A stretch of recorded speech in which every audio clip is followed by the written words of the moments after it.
Welcome back to Paranormal M, where we bring you mysterious experiences from around the world. Drop a comment below and let us know where you're watching from. Thank you so much for sharing your eerie stories with us. Be sure to subscribe and turn on notifications so you never miss a new video and can be one of the first to comment. Now, let's dive into tonight's mysterious experiences. Good night.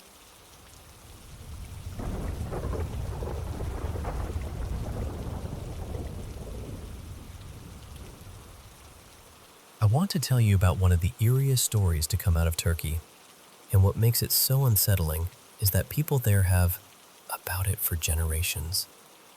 This isn't some made-up internet legend. It's tied to a real place, the Hifzibay Mansion, a building many people came to call Paralı Köşk, or the Haunted Mansion. The story starts in the early 1900s, around 1908. The owner was a powerful man named Yusuf Zeki Pasha. According to local accounts, he was deeply obsessed with his much younger wife. People said his love for her had turned possessive, even unhealthy. So he had this towering mansion built almost like a private prison, keeping her shut away in one upper section of the house, far from strangers, far from the city, far from ordinary life. That alone would have been tragic enough. But what really gave the mansion its dark reputation happened after he died in 1925. His last request was what shocked people most. He wanted his tomb in Egypt to be made with the very same red bricks taken from the part of the mansion where his wife had lived in isolation. It was as if he wanted to carry that obsession with him beyond death, to remain surrounded by the walls that had held her. After that, the mansion stood unfinished and abandoned for decades, just looming there over the Bosphorus like a memory no one wanted to touch. And over the years, the stories began to build. People living nearby claimed they would sometimes see a woman standing in the windows at night. Long hair, pale figure, moving slowly from room to room, even though the building was supposed to be completely empty. Then, during restoration work many years later, workers started sharing their own stories. Some said they saw a woman in outdated clothing reflected in mirrors behind them, only to turn around and find no one there. A few of them were so shaken they refused to go into certain rooms by themselves. There were also reports of music, especially late at night. Not loud, not clear, just the faint sound of piano notes drifting through the hollow structure. The strange part was simple. There wasn't even a piano inside the building. And one of the most disturbing discoveries came during the renovation itself, when hidden underground levels were reportedly found beneath the mansion, floors that didn't seem to appear in the plans people thought they knew. That only deepened the mystery, because suddenly the place felt even less understood than before. Today, the mansion has been restored and put to use, but the stories never really disappeared. Even now, some people say that if you look up at the tower from a boat on the Bosphorus after dark, you might still catch sight of her. A woman standing there, waiting silently at the window. Maybe it's just legend layered over history. Maybe it's the emotional weight of what happened there.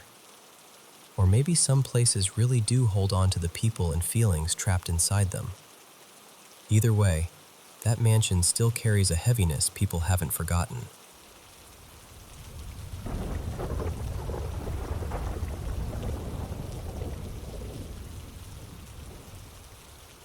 So this happened in an old house we had in Indiana, and I'm not the only one who remembers strange things happening there.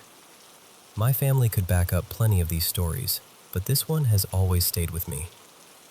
One afternoon, I was downstairs in the basement, trying to get through a workout, when my son Trent came down with his cousin Abby.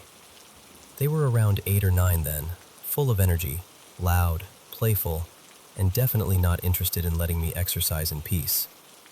They were tearing around the basement, laughing and carrying on, and finally I told them, "All right, enough. Go back upstairs and let me finish."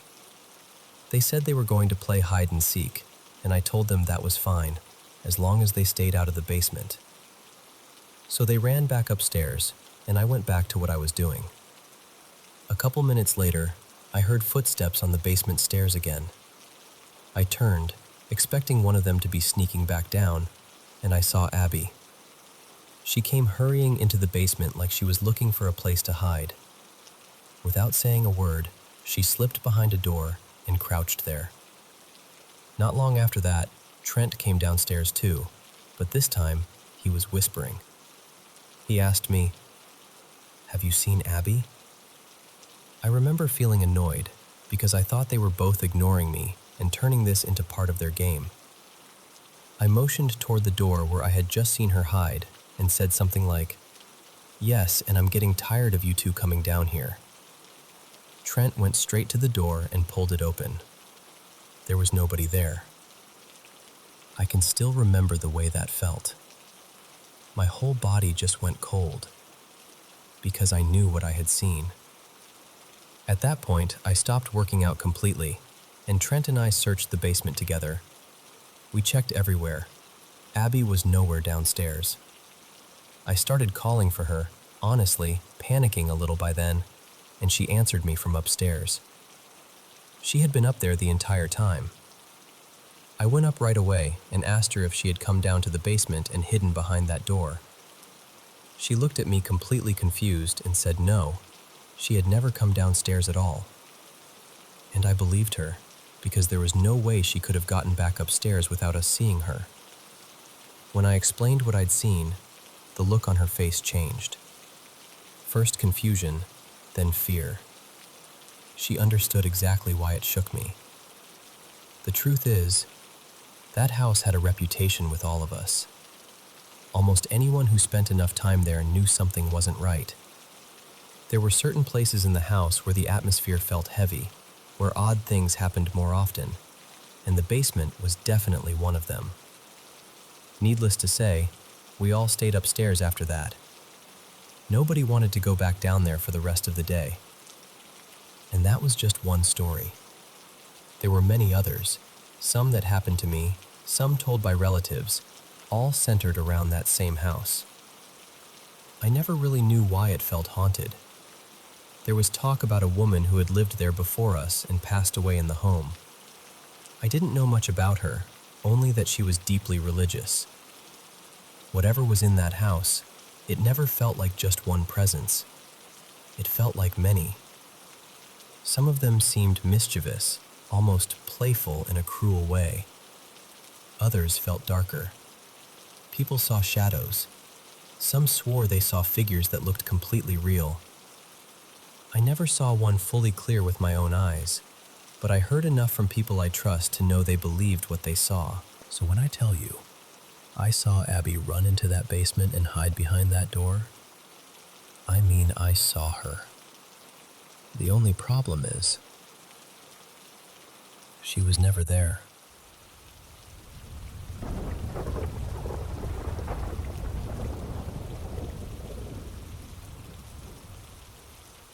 When I was about 9, my mom and I moved out to my grandmother's horse ranch, and that's where everything started.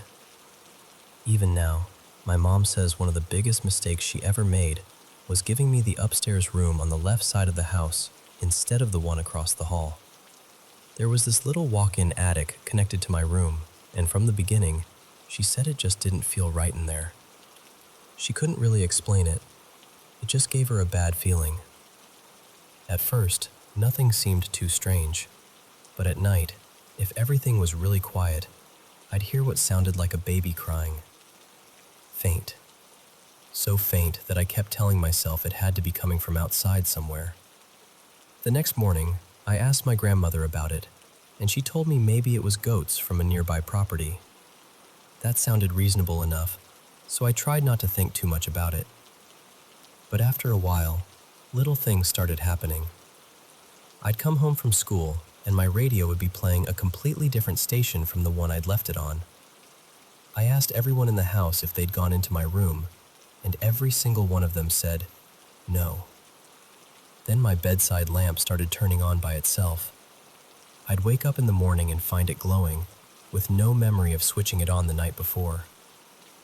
What really got to me, though, was that attic door.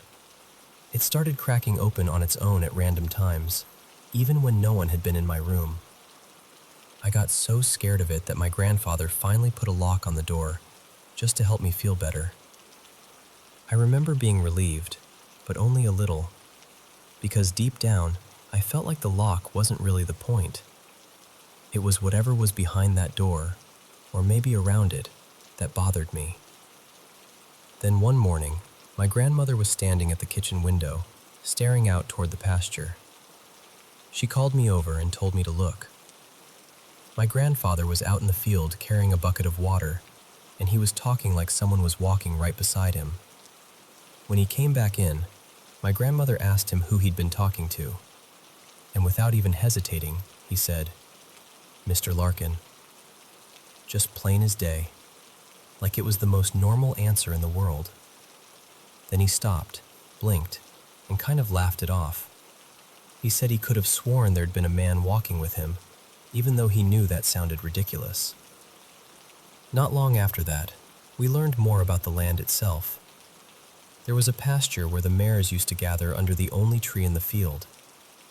Over time, they'd kicked up so much dirt around it that old headstones started showing through the ground.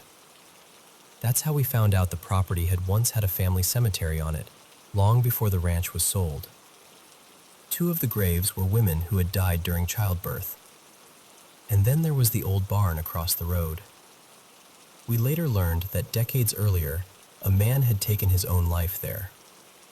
So by then, all those strange little things didn't feel so little anymore. One morning on the school bus, something happened that I still think about all the time. Usually I was the first one picked up and the last one dropped off, but that day the route had changed, so there was already another kid on the bus when I got on. He waved me over and told me to sit with him. Almost immediately, he said his family used to live on our property. We talked about it for a minute, and then he got quiet. He looked at me and asked, "What room do you have?" I told him, and I will never forget the way his face changed. He looked down for a second, then back at me, and said, "Does anything happen in that room?" Even now, telling that story gives me chills.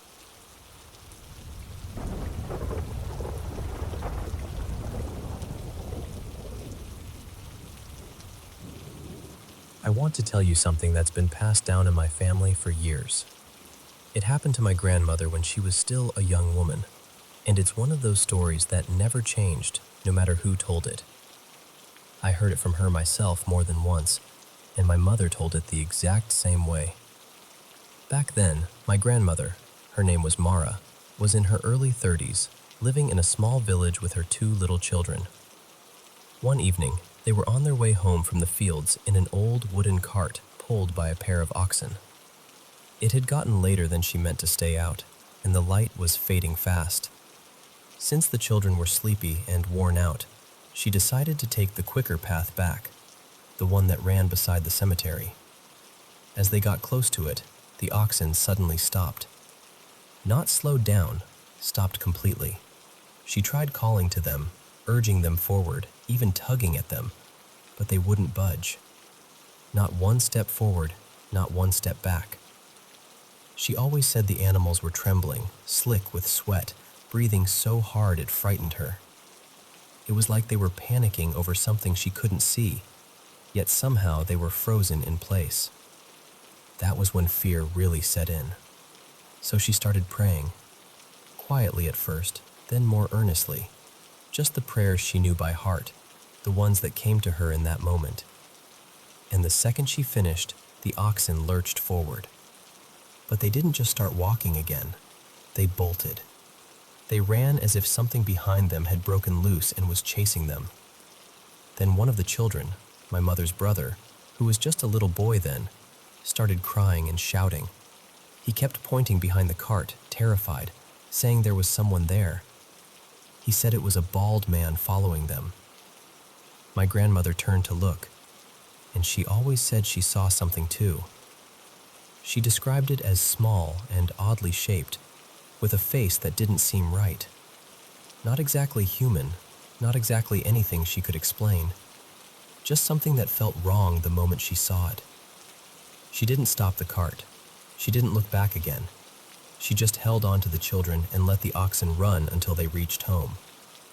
What always stayed with me is that she never told this story to scare anyone. She never dressed it up or tried to make it sound bigger than it was. She simply said that was what happened that night, and from then on, she never took that cemetery road again. In our family, nobody has ever claimed to know what she saw. We've only ever said the same thing. Something strange happened out there that night. And honestly, I still wonder whether other families have stories like this too, about cemeteries, animals suddenly freezing, or old encounters that were never really explained.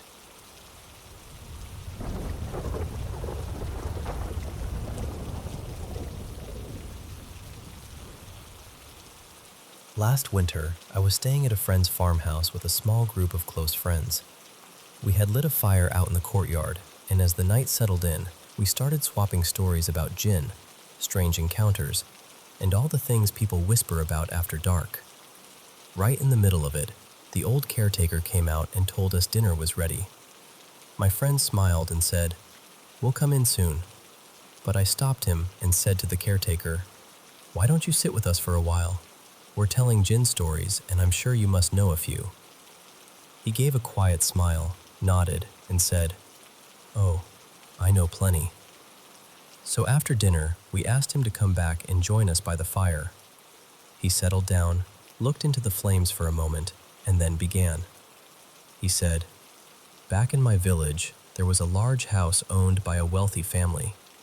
They had one daughter, Samira. She was strong-willed, the kind of girl who liked doing exactly what she was told not to do. Her mother always warned her not to go up to the roof around sunset, but she never listened. Right beside their house was an abandoned piece of land, overgrown with thick wild trees and bushes. People in the area used to say that place carried a bad feeling." He paused, then continued. "One evening, at a very unusual hour, Samira bathed and then went up to the roof. A little while later, her mother realized she was nowhere to be found. Then, suddenly, there was a loud crashing sound from the empty plot next door. Two neighbors rushed over and shouted that the girl had fallen from the roof.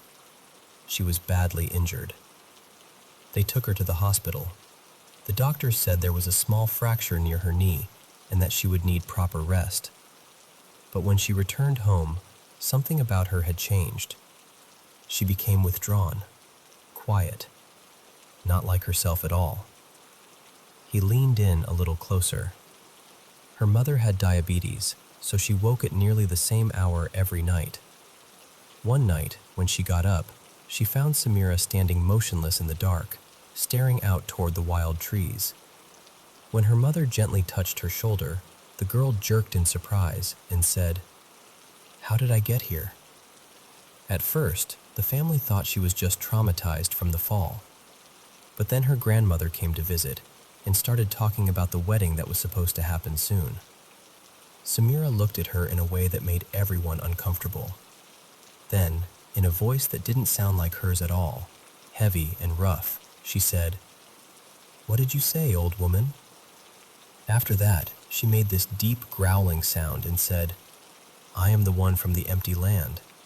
That day, I pulled her to me. She will never marry. I have taken her." He shook his head slowly. The whole family heard it. Fear spread through the room. No one could move. They said the air itself felt cold. That was the moment they became convinced that something unnatural had taken hold of her. After that, she would let her hair loose, whip her head around wildly, stare with huge eyes, and laugh in this sharp, chilling way. And you know how small towns are. News spreads before the day is over. Soon, everyone was saying the girl was possessed. The man she was engaged to also heard about it. His family came to see for themselves.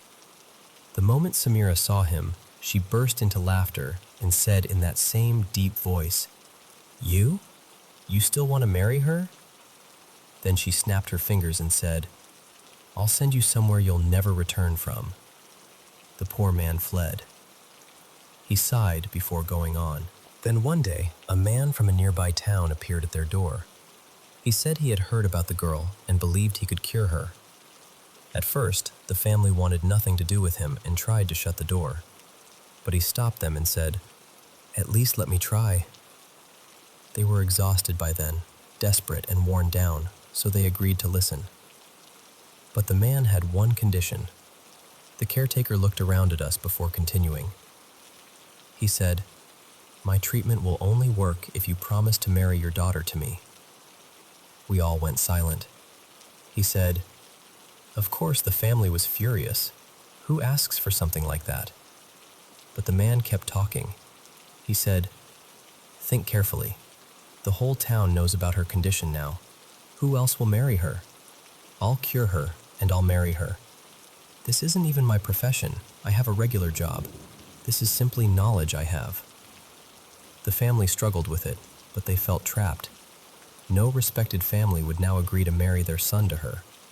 Under normal circumstances, they would never even have considered this man. But helpless people often agree to things they would once have rejected. In the end, they said yes. He made an arrangement with them. Half the treatment before the wedding, the rest after. And strangely enough, Samira did begin to improve. The growling stopped. She spoke more normally, though sometimes she would still laugh for no reason. The man told them, that too will disappear after marriage. And so they were married. He looked down at his hands. For nearly 2 years, everything seemed peaceful. It looked as if she had truly been healed. Then one day, she came to visit her parents. I happened to be there, doing some work outside. By chance, I overheard her speaking softly to her husband. The fire crackled while he spoke. She was laughing under her breath and said, "Do you remember our plan? I really did fall and injure myself, yes. But the sounds, the wide eyes, the frightening expressions, the deep voice saying the jinn from the empty land had claimed me. That was all an act. Every bit of it." No one around the fire said a word. The caretaker continued, more quietly now. When her family found out, they were devastated, completely shattered. They realized they had been fooled by their own daughter. For years, they had lived under the weight of gossip and pity. They had spent their savings on fake healers and false hope. And all along, she never once stopped to think about what it was costing them, not just in money, but in dignity, in heartbreak, in shame. He sighed deeply. In the end, they disowned her. They told her never to return. The marriage she wanted so badly ended up costing her the family she was born into. Then he looked at us and said, "That's the story. And the lesson is this. Not every frightening thing is a jinn story. Sometimes it's deception. Sometimes the people who claim they can help only want your money. And sometimes the real darkness comes from the lie of someone you trust." Then, after a pause, he added in a softer voice, "And if someone is truly suffering, may God guide them to sincere healers. People whose work is for the good of others, not for greed. People whose actions show honesty and purity, and who seek healing with God's help. Amen."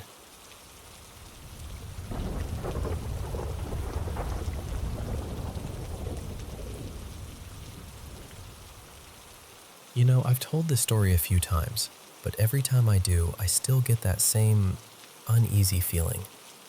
My dad bought this old building back in 2009. It was this sturdy 2-story sandstone place with a lot of history packed into it. Over the years, it had been an inn, a gas station, a little cafe, and at one point, the owners even lived upstairs. Dad used the downstairs for his business and kept a few trailers parked out front. Not long after he got it, I started hearing stories about the place. One that stuck with me was about a man who'd lived there decades earlier, back when the building was in its restaurant phase. People in town had apparently treated him horribly after he was outed, and not long after that, he took his own life.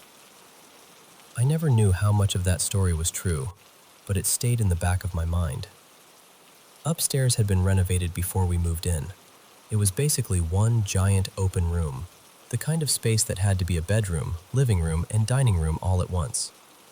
Off to one side there was a bathroom and this tiny, cramped kitchen, and on the far end, my brother and I had our own little area. We moved in around 2011. Dad worked downstairs every day, and for the most part, life there felt normal. I mean, sure, sometimes the place gave me the creeps for no reason I could explain, but nothing dramatic happened to me as a kid. The one thing I do remember was what happened to my mom. One night she woke up completely frozen, totally aware but unable to move. She said it felt like something heavy and dark was pressing down on her chest, like the room itself had turned wrong somehow. She couldn't breathe properly until it finally passed. A few years later, around 2014, we moved into a regular house, but Dad still had his shop downstairs, and I worked with him there. One afternoon, I got ridiculously tired and decided to go upstairs to nap. My parents had left an old mattress there, so I just dropped down on it face first and passed out. When I woke up, all 4 of my limbs were stretched out, like I'd been pinned into place. I couldn't move. It was sleep paralysis, but worse than anything I'd ever heard described. I could feel pressure on my wrists and ankles, and there was this strange tingling all through my body as I started coming to.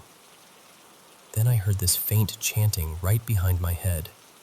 Not English, not anything I recognized, just soft and rhythmic and wrong. When it finally let go, I didn't jump up screaming or anything. I just lay there, staring around the room, trying to act calm while feeling absolutely rattled. Then I got up and left. That was the last time I ever took a nap there alone. Later on, a friend of mine, Ophelia, moved in for a while because she needed a place to stay. She used to say, flat out, "This place is haunted." She didn't really have a big dramatic story to go with it, just a deep certainty. Mostly she talked about the atmosphere, how heavy and uncomfortable it felt. I told her about what I'd experienced, and she stayed about a year before moving on for unrelated reasons. Then, around 2017, my uncle moved in. He'd come up from Texas after his marriage fell apart and his business collapsed. He started working for my dad too, and honestly, that whole stretch of time was rough. He was carrying a lot, and you could feel it. Eventually, he took his own life. I remember going to the apartment after reading the goodbye post he left online, and the whole place felt darker than I'd ever felt it before. His laptop was still sitting on the table with some medical diagram of the heart on the screen. He had gone out to the side of the highway several miles away and shot himself there. That memory stayed with me in a way I can't really explain.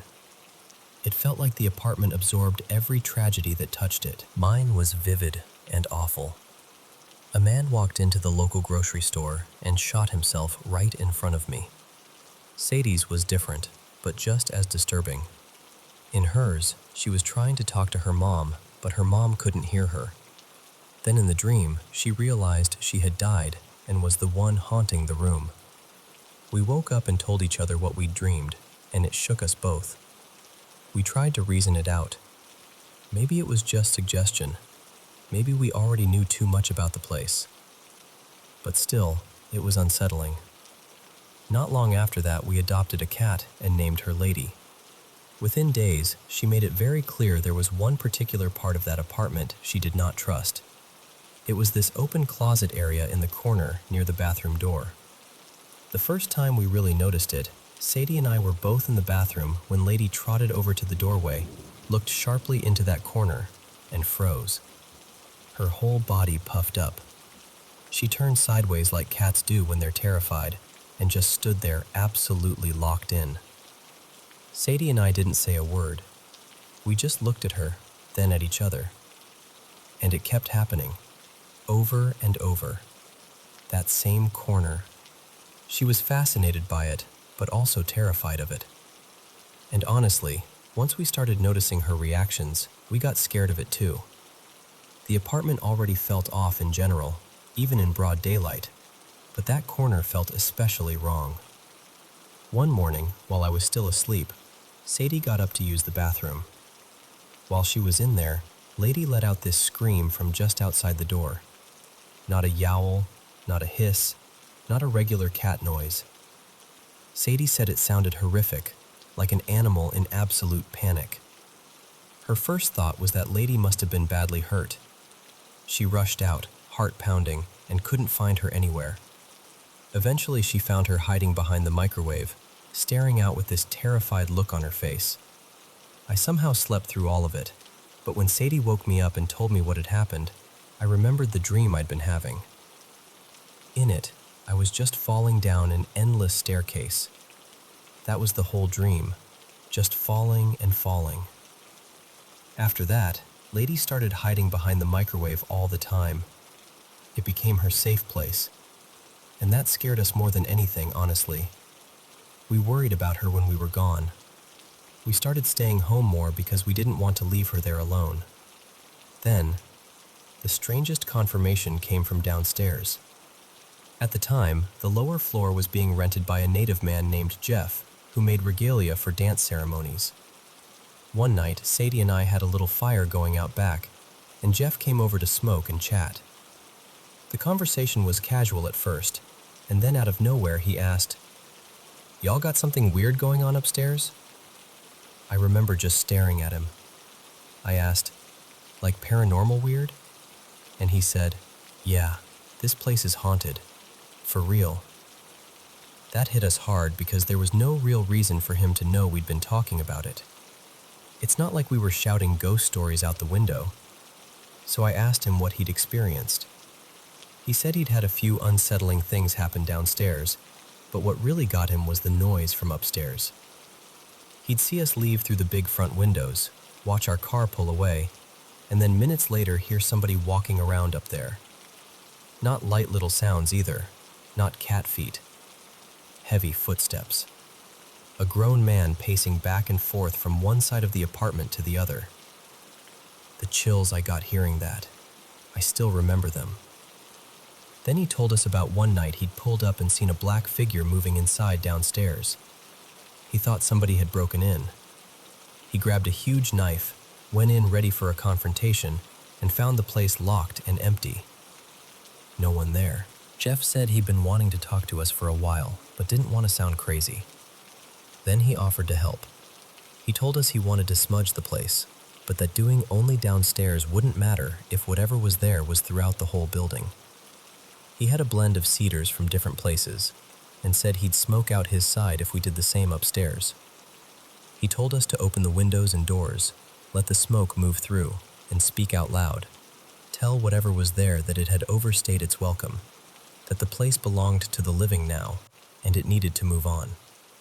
So we did exactly that. Jeff texted me when he started downstairs, and Sadie and I began upstairs at the same time. I know this might sound dramatic, but the difference afterward was immediate. The apartment felt lighter, peaceful even. Lady stopped reacting to that corner. She stopped hiding.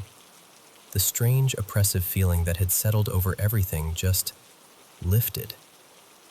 Maybe somebody could call it placebo, and maybe that's fair, but all I know is it worked for us. Nothing happened after that. Not one thing. Before long, Sadie and I moved into a house, and thankfully, nothing followed us. Lady never showed any of those strange behaviors again either. After us, my brother and his wife lived there on and off, and she said the place still felt creepy, but she never had a concrete story to tell. Then in 2025, one of my longtime friends moved in with his wife. I hadn't really brought up the haunting stuff to him before. We weren't talking much back when I lived there, so it just never came up. But later on, after we'd started hanging out more and playing music together, his wife came with him to a jam session, and I casually asked how she liked the apartment. She said, "I really like it, but I don't like being there alone." I asked if anything strange had happened. She said not exactly, just that she always felt like she wasn't alone, and their dogs would get stirred up over nothing. My friend joked that dogs do that anyway, but then I asked her if there was one particular spot in the apartment that bothered her most. She started to answer, and I stopped her. I pulled out my phone and typed a description of the place I was thinking of. I wanted to see if she'd say the same thing without me leading her. Then I asked, "Okay, where?" And she said, "That corner by the bathroom, the one with the little closet." I showed her my phone, and she just stared at it. That was the moment that really stayed with me. Out of all the places in that apartment, it was always that same corner. Always. I've wondered a lot about why. I've wondered whether that old story about the man from decades ago connects to it somehow. I've wondered if that was the exact spot where something terrible happened. Truth is, I don't know. I just know too many people felt the same thing in the same place for me to dismiss it completely. And even now, when I think about that apartment, that's the part I see first. That corner by the bathroom.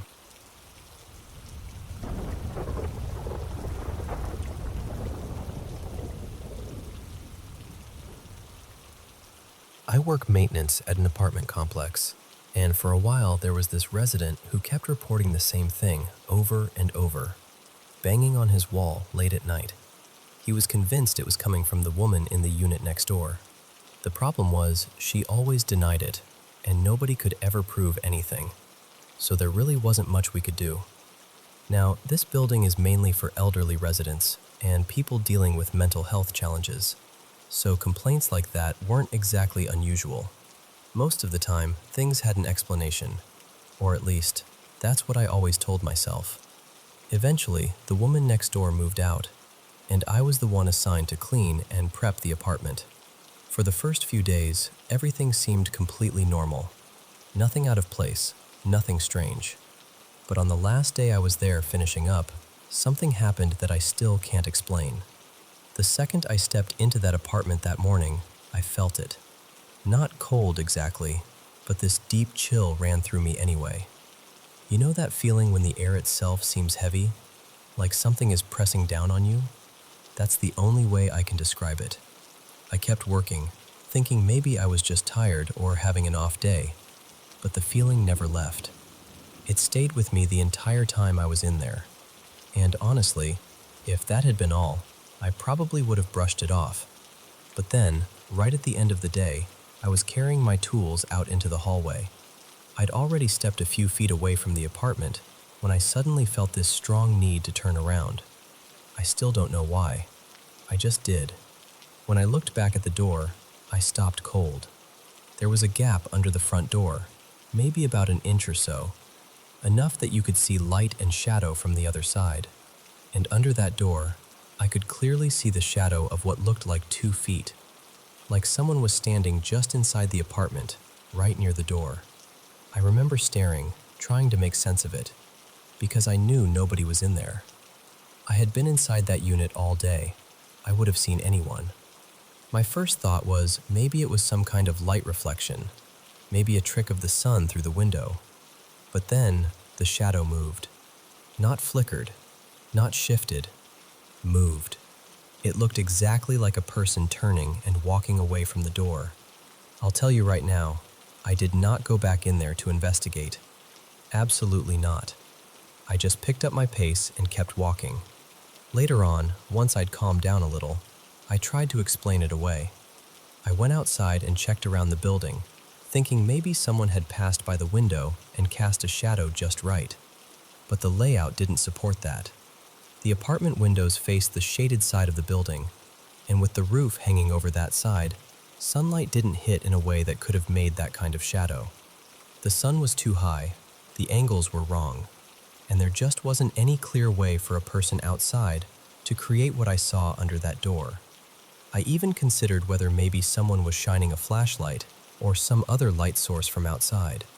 That's the only halfway logical explanation I've ever been able to come up with. But even that feels like a stretch. The truth is, I still don't know what I saw. And yeah, before anyone asks, people have passed away in that building before. That's just the reality of a place where most of the residents are elderly. As for that specific apartment, I can't say for sure, but I wouldn't be surprised. One more thing that makes it even stranger. the resident who used to complain about the banging, he never made another complaint after that woman moved out. And the oddest part of all, the woman who had lived there, Marina, used a wheelchair. It was legs.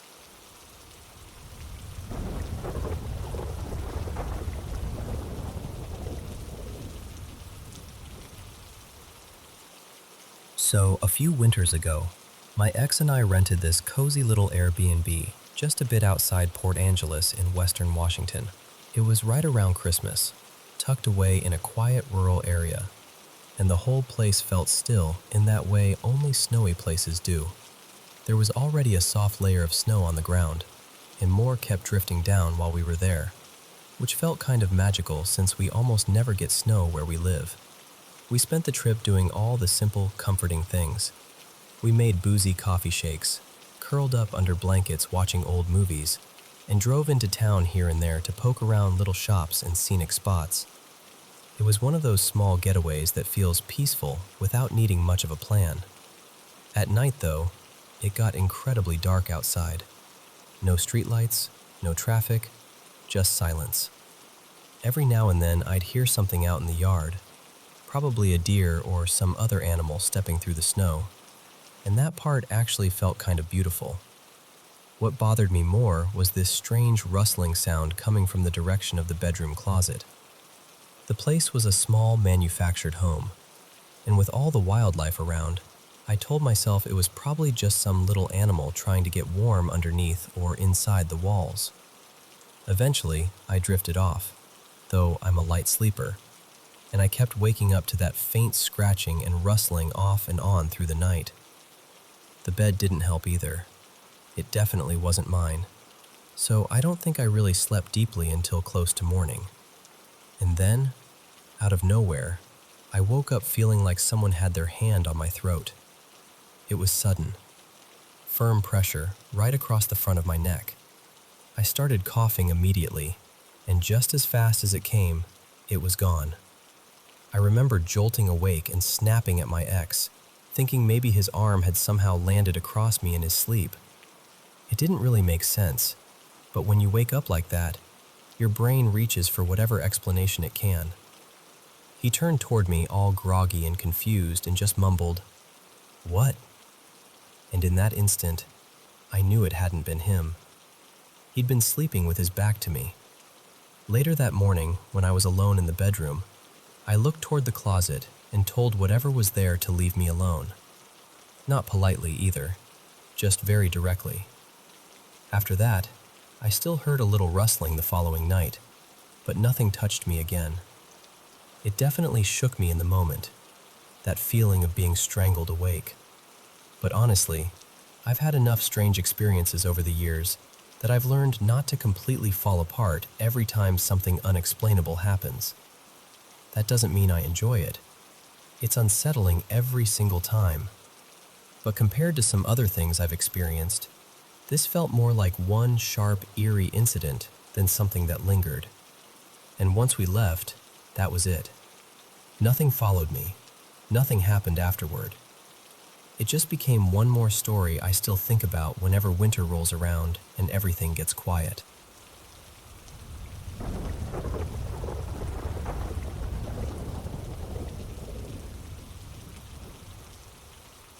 I was about 14 when this happened, and even now, years later, I can still picture it like it was right in front of me.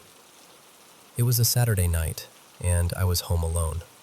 My parents were both working late, and my older sister, Marissa, was sleeping over at a friend's place. That kind of thing wasn't unusual for us. We were pretty used to being in the house by ourselves, so I never really thought of myself as someone who got scared easily, especially not just because it was dark or quiet. It was close to midnight when I finally decided to go to bed. I climbed up into the top bunk, turned off my bedroom light, and got settled in. A few seconds later, I realized I'd left the bathroom light on. The bathroom was right across from my room, and because we always slept with our bedroom doors open back then, the light spilled out so brightly it lit up most of the hallway. So I started to climb back down from the bunk to go switch it off. And that's when I saw it. there was this tall, shadowy figure stepping out of the bathroom. I remember it so clearly it still unsettles me to talk about.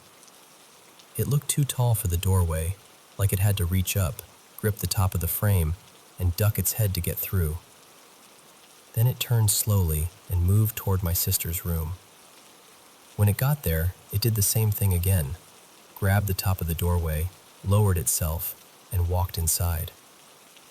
The whole thing probably lasted 10 seconds, maybe less, but in my mind, it stretched out forever. What makes it so hard for me to dismiss is how clear everything looked. The hallway was bright. I wasn't dreaming. I wasn't half awake. I saw it, plain as day, and the second I realized what I was looking at, fear hit me so hard I completely froze. I didn't scream. I didn't run. I just slowly lowered myself back onto the bed and stayed completely still. I remember staring through this narrow gap between my mattress and the bed frame so I could keep my eyes on my sister's doorway, just waiting for that thing to come back out. But it never did. I stayed there, frozen, listening to every little sound in the house, too scared to move and too scared to even call out. I don't know why I didn't grab my phone or run downstairs. I think I was just in shock. Eventually, I heard the front door open. My parents were finally home. I jumped down from the bed, bolted downstairs, and told them what I'd seen. They looked confused more than anything and asked why I was still awake. That's when we realized it was already around 1 in the morning. I had been lying there, staring at that doorway, for over an hour. I told them everything, every detail, but they didn't believe me. I get it, I guess. To them, it probably sounded like a tired kid spooked by shadows. But it didn't feel like that. It felt real. Real in a way I still can't explain. That night, I shut my bedroom door before I went back upstairs, and after that, I never slept with it open again. When I told Marissa the next morning, she started closing hers too. And honestly, when you reduce it down, I know how it sounds. A teenager home alone late at night sees something strange and gets scared. That's an easy story to shrug off. But what stays with me is how vivid it was. The shape of it, the way it moved, the way my whole body locked up before I could even think. It's been about 10 years now. I still don't really believe in ghosts or spirits or anything like that. But I also can't explain what I saw that night. And that's the part that still gets to me.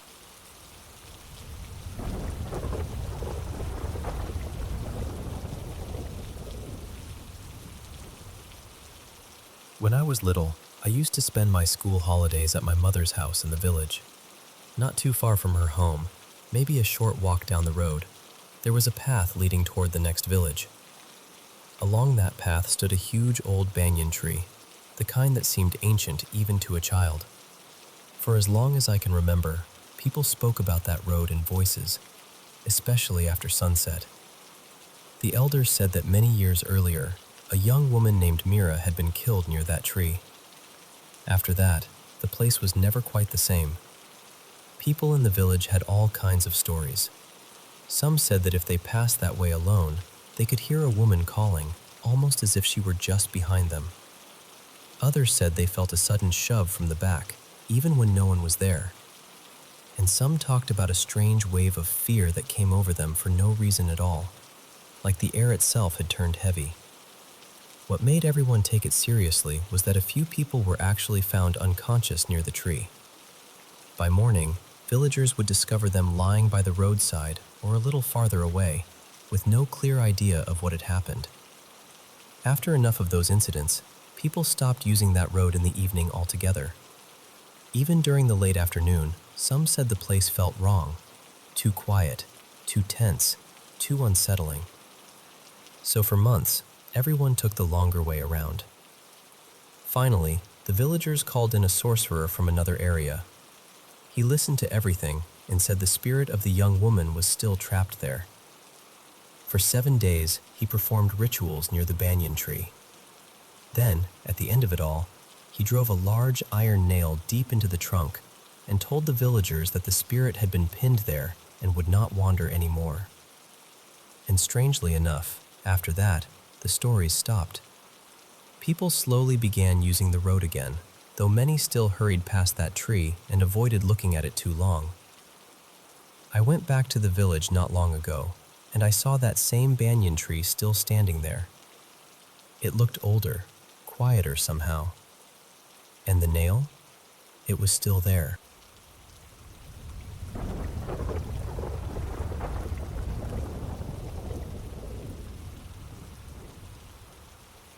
I still remember this so clearly because it happened during the lockdown in 2020, when life already felt eerie and uncertain. At the time, I was living with my mom in this old apartment building. It had 3 levels, and we were on the first floor.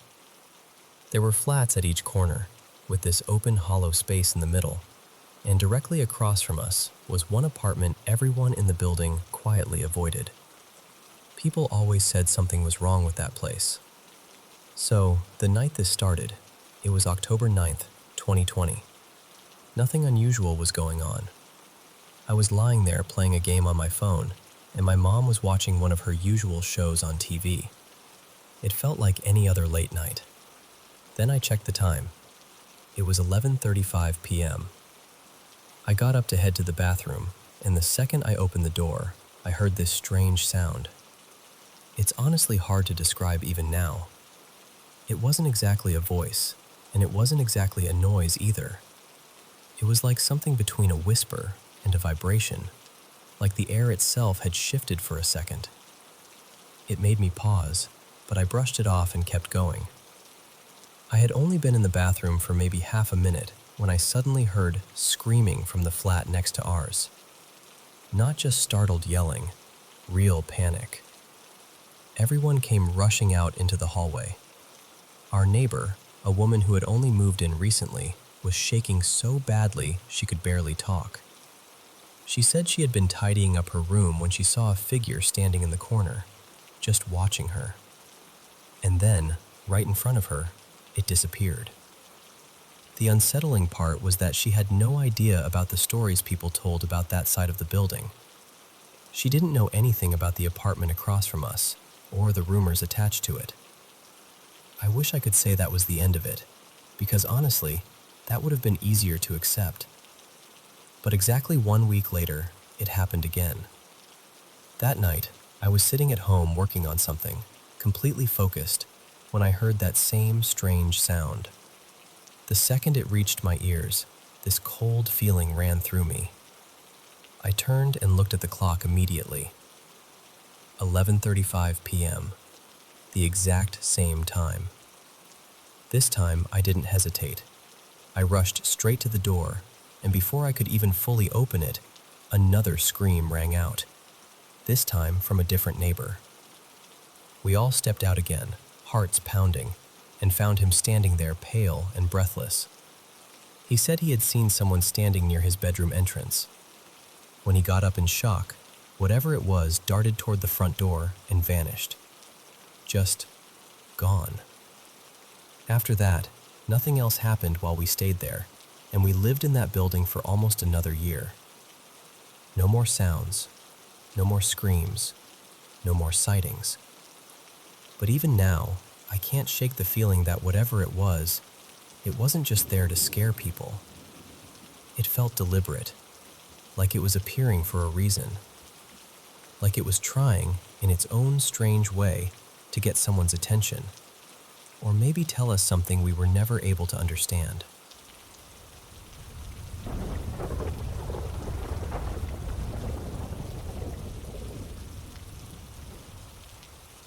So, back when I was in 8th and 9th grade, I got really pulled into paranormal stuff.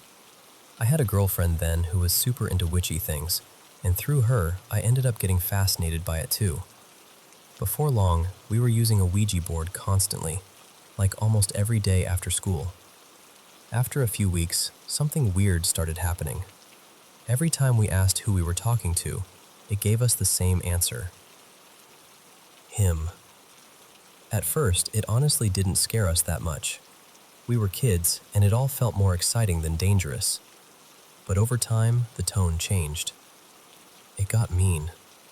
The board started swearing at us, telling us to leave it alone, telling us to screw off.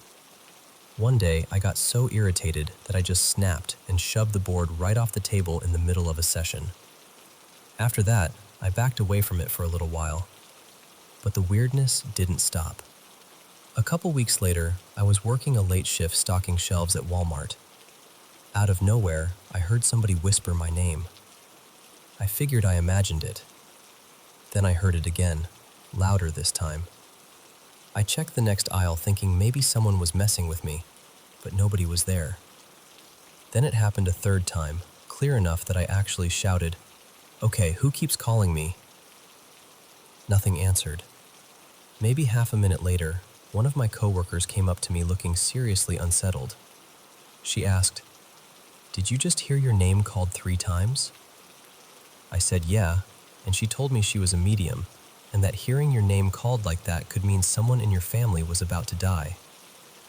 Now, I've always been interested in paranormal stories, but I'm skeptical too. So I remember thinking it was kind of wild that she introduced herself as a medium with that much confidence. I tried to keep the conversation normal and started talking about what I wanted to do with my life, my plans, all that.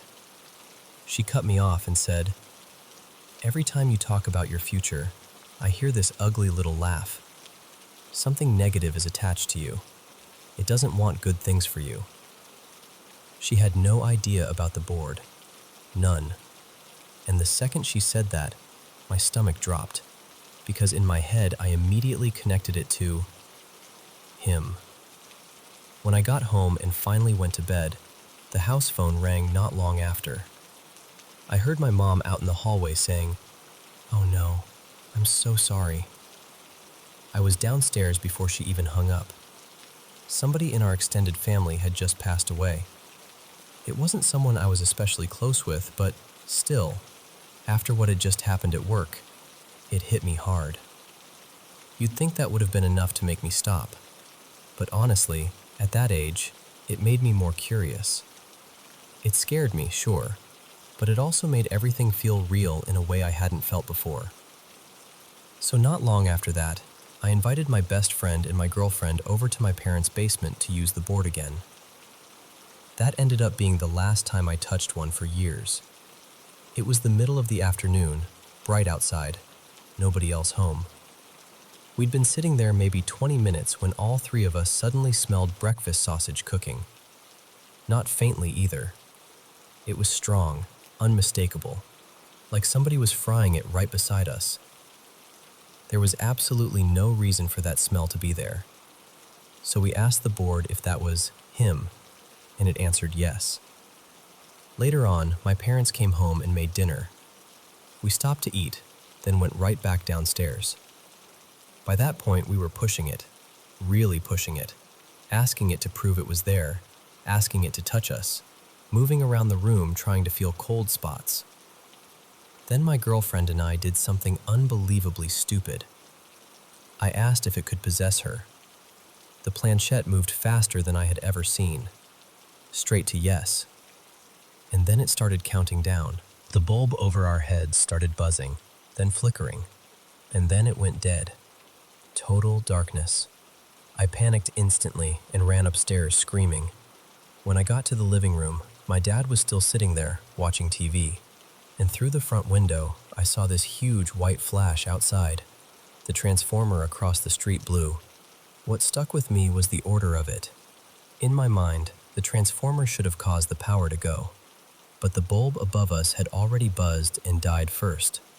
Then, after we were already upstairs, the transformer blew. My friend was still downstairs crashing into furniture and swearing because he'd tried to run in the dark. In all the chaos, trying to explain to my parents what had happened, I completely forgot about my girlfriend for a few seconds. Then she came walking upstairs, slowly, almost casually, like nothing had happened at all. No panic, no fear, just calm. She walked past me and muttered something in this voice that was way deeper than her normal one. It was low enough that it didn't even sound like her. I stopped and said, "What?" And she turned to me in her normal voice and said, "What?" like she hadn't spoken.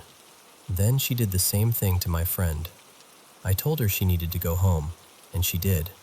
My friend and I were both wrecked after that. We slept with lights on for weeks.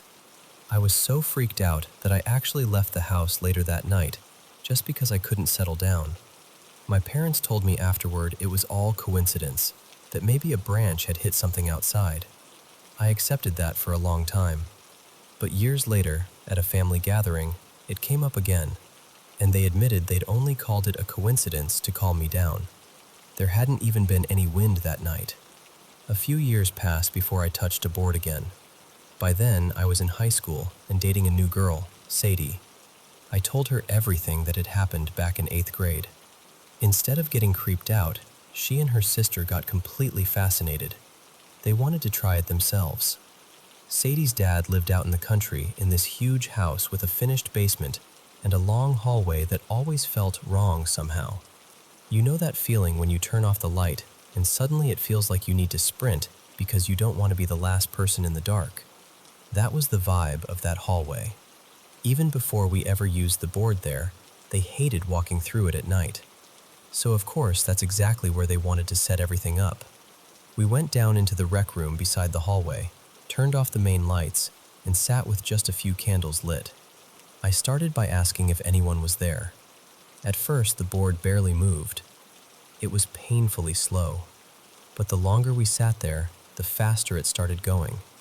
At one point, I remembered hearing people say that if everybody closed their eyes, the board wouldn't be able to spell anything real. So we tested it. We closed our eyes, kept our fingers on the planchette, and it didn't spell a single thing.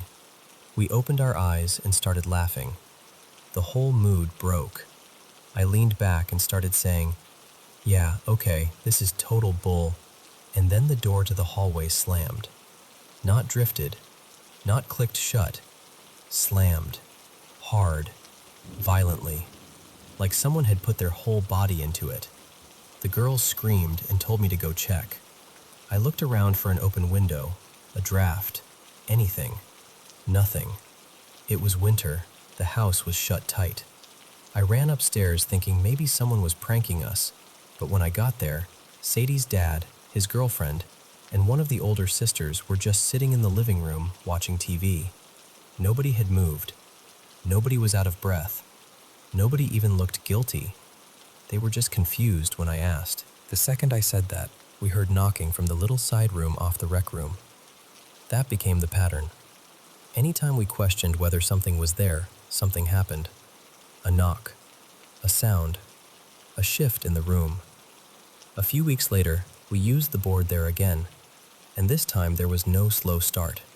The second our hands touched it, it moved fast, aggressively fast. It felt exactly like that old energy from years before, the same chaotic, hostile feeling. At one point, the planchette shot right off the board, slid across the coffee table toward me, and dropped straight into my lap. We kept asking what it was, and every time we asked its name, it gave us a different one.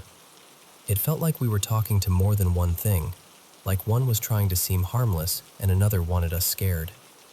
Then I had this thought that hit me all at once. What if it's all the same thing pretending?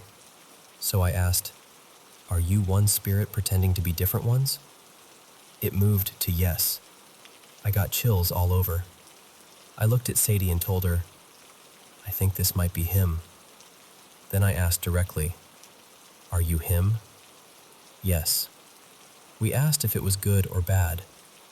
It spelled out evil. We asked if it wanted us there. Yes again. And during all these pauses, we kept catching movement out of the corners of our eyes. Those quick little shadow movements that make you whip your head around even though you know you probably won't see anything when you look directly. Finally, I asked, "What do you want?" It moved slower then, deliberately. K-I-L-L.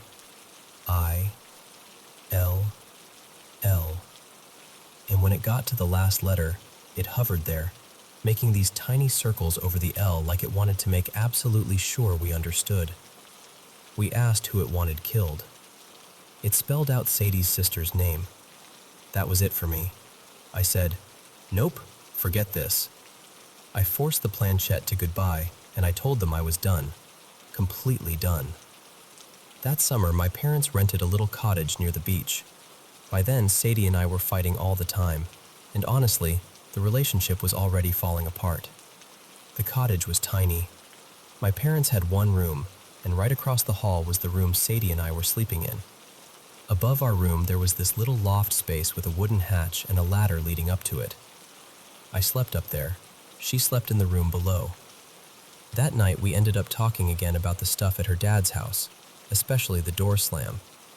Then, because we were young and stupid and already annoyed with each other, we got into an argument and went to bed angry.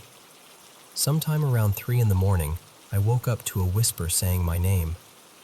At first, I ignored it.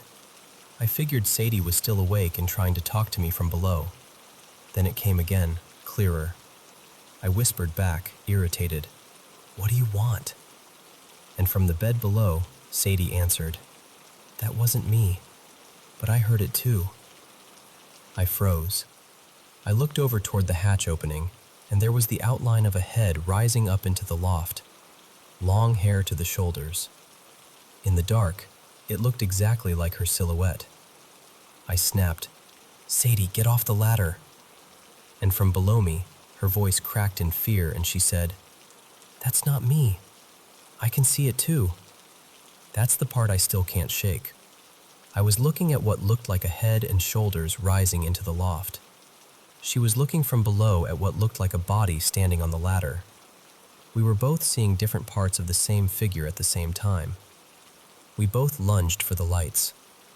Once they were on, that was it. No more sleep. No more darkness. I dragged my pillow over by the hatch and stayed there the rest of the night, keeping her in sight, both of us wide awake until morning. And after that, I was done with Ouija boards for good. That was the moment I finally felt, deep down, that whatever had been following me all those years had gotten close enough. And I never wanted to invite it in again.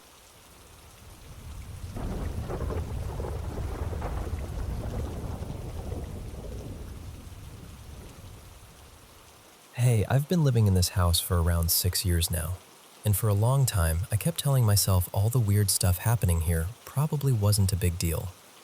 Little things, you know? Catching movement out of the corner of my eye, hearing sounds I couldn't explain, that kind of thing. I brushed it off for years because I didn't want to overreact. But about a year ago, it started feeling different. Heavier. Less like random little moments and more like something was actually there. One night a few months back, my friend Mason was over.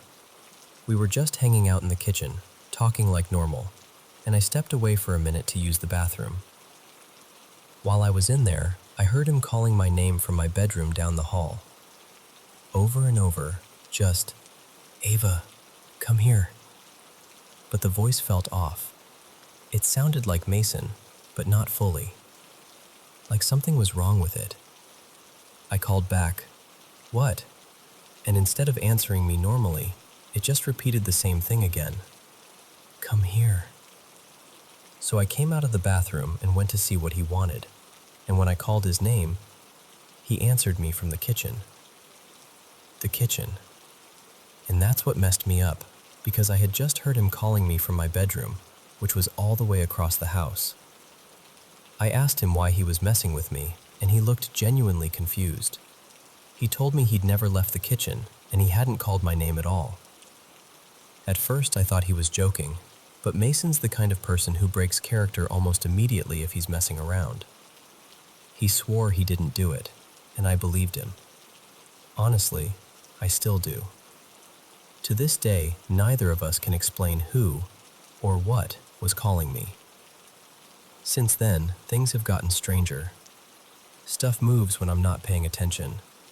Objects slide or fall for no reason. And a couple of times things have come straight off shelves when I was alone and hit me. I've heard breathing in other rooms when nobody else was there. The worst place by far is the basement, especially the laundry room. Every single time I go down there, I hear something. Small noises, shifting sounds, sometimes what feels like movement just out of sight. Once or twice, I've even caught what looked like a figure standing in the dark. And it's not just me imagining it. My family and my friends have all said that room feels wrong. Ever since I was little, I've always been really sensitive to energy, and whatever is in that laundry room feels deeply negative. It's not just creepy, it feels bad. Like the air changes the second you step near it. There was another moment I can't stop thinking about. The power had gone out one night, and I was trying to make my way into my room in the dark. I didn't have my phone or a flashlight, so I was basically feeling my way around. Right as I stepped inside, I felt something brush against my shoulder. Not like fabric, not like I bumped into furniture. It felt deliberate, like something touched me. And when I finally checked the room, there was nothing there that could have caused it. That's the part I keep coming back to. I've never felt this way anywhere else. It's just this house. And I know how this sounds, but I'm not making this up, and I'm not disconnected from reality. I do have a therapist, and I'm not ignoring my mental health. I've thought about every logical explanation I can, but I'm scared. More scared than I used to be.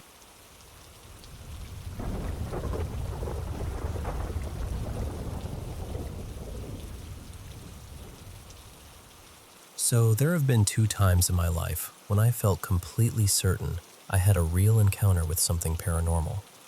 I've moved around a lot over the years and lived in all kinds of places. Most of the strange things people talk about, I usually think can be explained away. Creaky houses, odd noises, overactive imaginations. I really do think most things have a logical reason behind them, until they don't. And out of everywhere I've ever lived, only 2 places ever made me feel, deep down, that something was truly wrong there. The first experience happened when I was about 11. What makes it stay with me even now is that I still can't explain it. It was a long time ago, and I still think about it more often than I'd like to admit. My sister and I were home alone that night. My bedroom had always felt off. It's hard to describe, but it was the kind of room where you never really felt alone. At night especially, there was this constant feeling of being watched. Sometimes, lying in bed, I'd even feel what seemed like cold breath against the back of my neck, just enough to make me freeze up under the blankets. That evening, we left my room to make ourselves something to eat. We didn't hear the door close, didn't think anything of it. But when we came back down the hall with our plates, the bedroom door was shut tight and locked. And the strange part is, the lock only worked from the inside. It was one of those little twist locks on the handle. There was no keyhole, no way to lock it from outside the room. My mom always insisted the door must have swung shut on its own, and that maybe one of us had turned the lock without realizing it before we left. But the window was closed, and even if the door had somehow drifted shut, I still can't make sense of how it would have locked itself.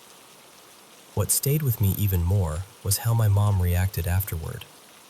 She had the lock removed not long after that.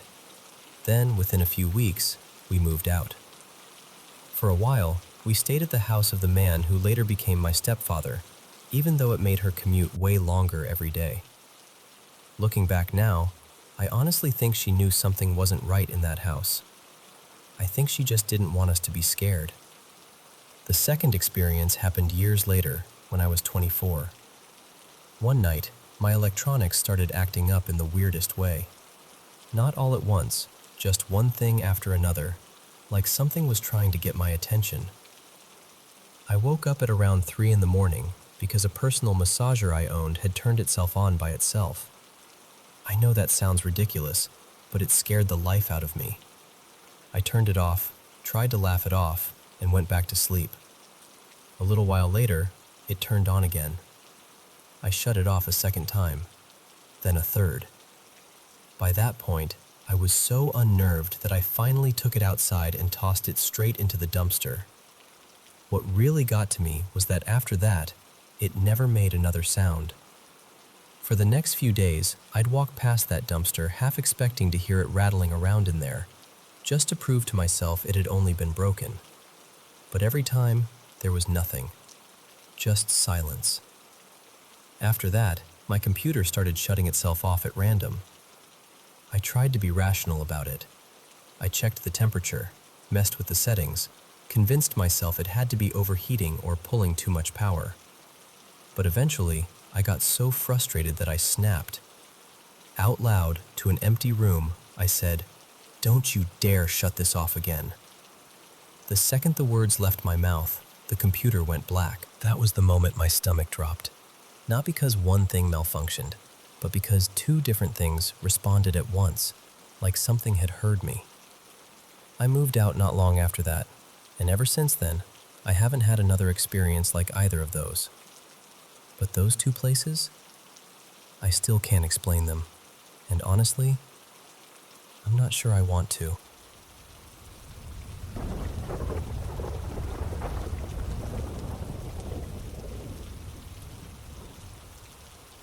You know, I was raised on the kind of stories that settle into your bones. My father used to tell them in that plain, steady way some people have. Like he wasn't trying to scare you, just tell you the truth as he remembered it. He grew up on a sharecropper's farm outside Kingsport, Tennessee, back in the late 1950s and early 1960s. He was the youngest of 8 children, though because of the age gaps, there were usually only a few of them at home at any one time. For part of his childhood, the house also held his mother, his father, and his grandfather. It was a crowded life, hard in the ways country life often was, and some of the hardest parts came from his father's drinking. My dad always said his father could be gentle when he was sober, but when he drank, the whole feeling of the house changed. Everybody knew it. Everybody felt it. One evening, just as daylight was giving out, his parents got into one of their worst fights. My grandmother gathered up the children who were home and hurried them out of the house. They ran uphill, away from the yelling, away from the danger, and hid in an old tobacco shed on another part of the farm. That shed had once been a little house, years before their time. By then it was mostly used for storage, stacked with tobacco sticks and smelling like dust, wood, and old seasons. They stood there in the dark, trying not to breathe too loud, peeking through the opening as my father's dad moved around the yard below, searching for them. He circled the house and the outbuildings for a while, then finally went back inside. After that, they stayed put, waiting for things to calm down. And as the dark settled in completely, they started hearing something from the back of the shed. At first, it was faint, then clearer. A baby crying. Not outside, not far away. Inside that shed, back where the tobacco sticks were piled. 2 farm dogs had followed them up there and stayed close while they hid. When the crying started, those dogs pricked up and trotted toward the sound, disappearing into the darkness at the back. Everybody held still. Then, just seconds later, those same dogs came flying back past them like something had chased them out. They bolted from the shed and tore downhill at a dead run. That was all the rest of the family needed. My dad said they ran right after the dogs, nobody willing to stay and find out what a crying baby was doing in an empty tobacco shed in the middle of the night. The next morning, in full daylight, they went back to look.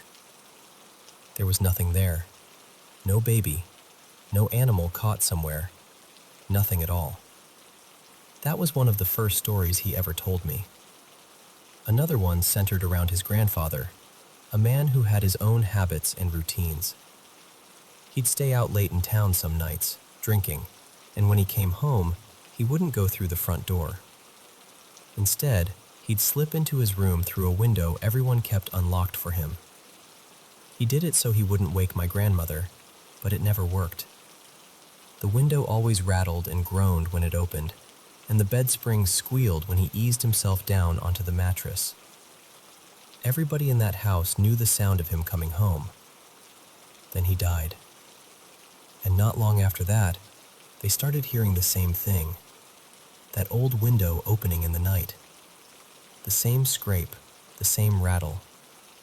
Then the sound of somebody climbing into that bed. The first time it happened, they figured one of the children must have come in that way for some reason. They checked the room. It was empty. The next time they checked faster. Still empty. Dad said the boy turned around, quiet as a shadow, and headed home. Never came back. Finally, my grandmother got tired of the whole thing. She told the boys to drag that bed out of the room and move it somewhere else. And once they did, the noises stopped. Just like that. Never happened again. There was another room with its own trouble. An old iron pot hung in the fireplace, and inside it rested a big brass spoon. They hardly used them, but every now and then, out of nowhere, they'd hear the sharp ringing of that spoon striking the pot. Every time they checked, nobody was there. Nothing was moving. No explanation at all. My grandmother endured it until she'd had enough, then took the spoon out for good. Once she did, the ringing never came back. What stayed with my father most, though, wasn't just the sounds. It was the feeling. He always said the strange things in that house came with a change in the atmosphere. Not cold air, not a breeze, nothing like that. He said the best way he knew to describe it was that the air felt charged, almost like the house was holding its breath. You could be going about your chores, doing ordinary things, and then little by little, you'd realize something had shifted. The whole place would feel wrong. He told me my grandmother felt it too, maybe more than anyone. She'd sometimes be coming back down toward the house after milking or working outside, carrying on with the day as usual, and before she even reached the porch, she'd know. Something about the house would feel bad. The closer she got, the worse it became. Then she'd hear it, crashing from inside like furniture being overturned, dishes breaking, things slamming into walls. The first time it happened, she grabbed one of her sons and ran back with him, sure they were about to find the house wrecked. But when they opened the door, everything was in its place.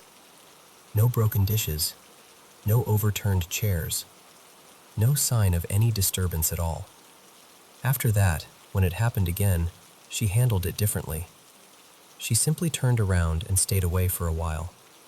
An hour later, she'd return, and the feeling would be gone. The house would be quiet, perfectly normal. One of my favorite stories he told me happened in the kitchen.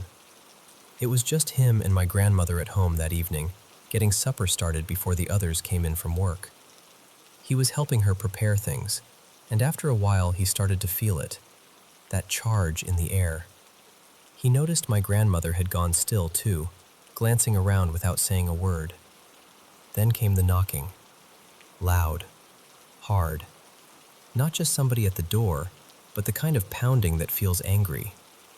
My dad moved automatically to answer it, and my grandmother snapped his name so sharply it stopped him cold. She told him not to open that door. She just stood there staring at it. Then the knocking came again, even harder. He started toward it a second time without thinking, and this time she caught him by the shoulders and held him back. Both of them stood there looking at that door, knowing full well it wasn't even locked. And then they heard footsteps, heavy footsteps. They began at that very door, the one that had never opened, and crossed the kitchen floor. Slowly, deliberately, right in front of them.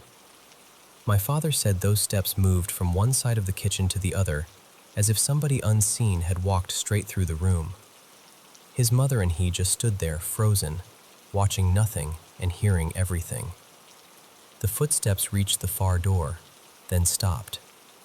Silence. And the second it went quiet, my grandmother grabbed him and ran.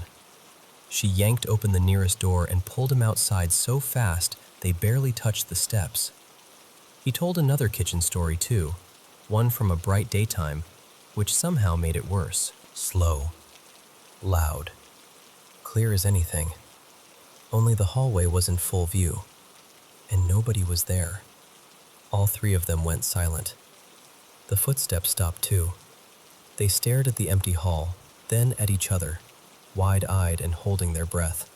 After a few moments, when nothing else happened, they started laughing the way people do when they're scared and trying not to be.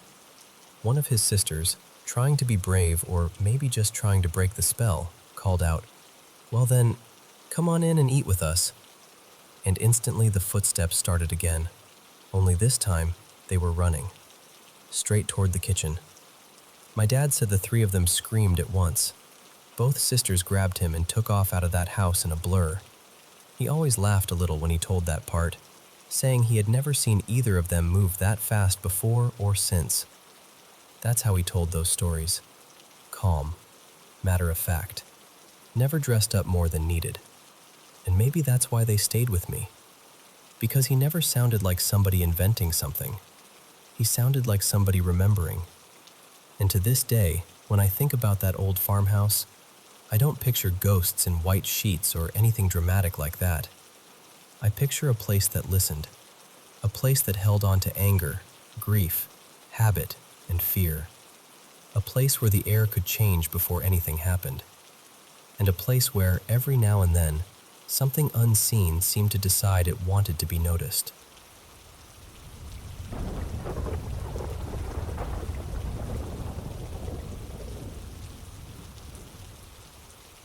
Hello everyone, welcome back to the Paranormal M channel.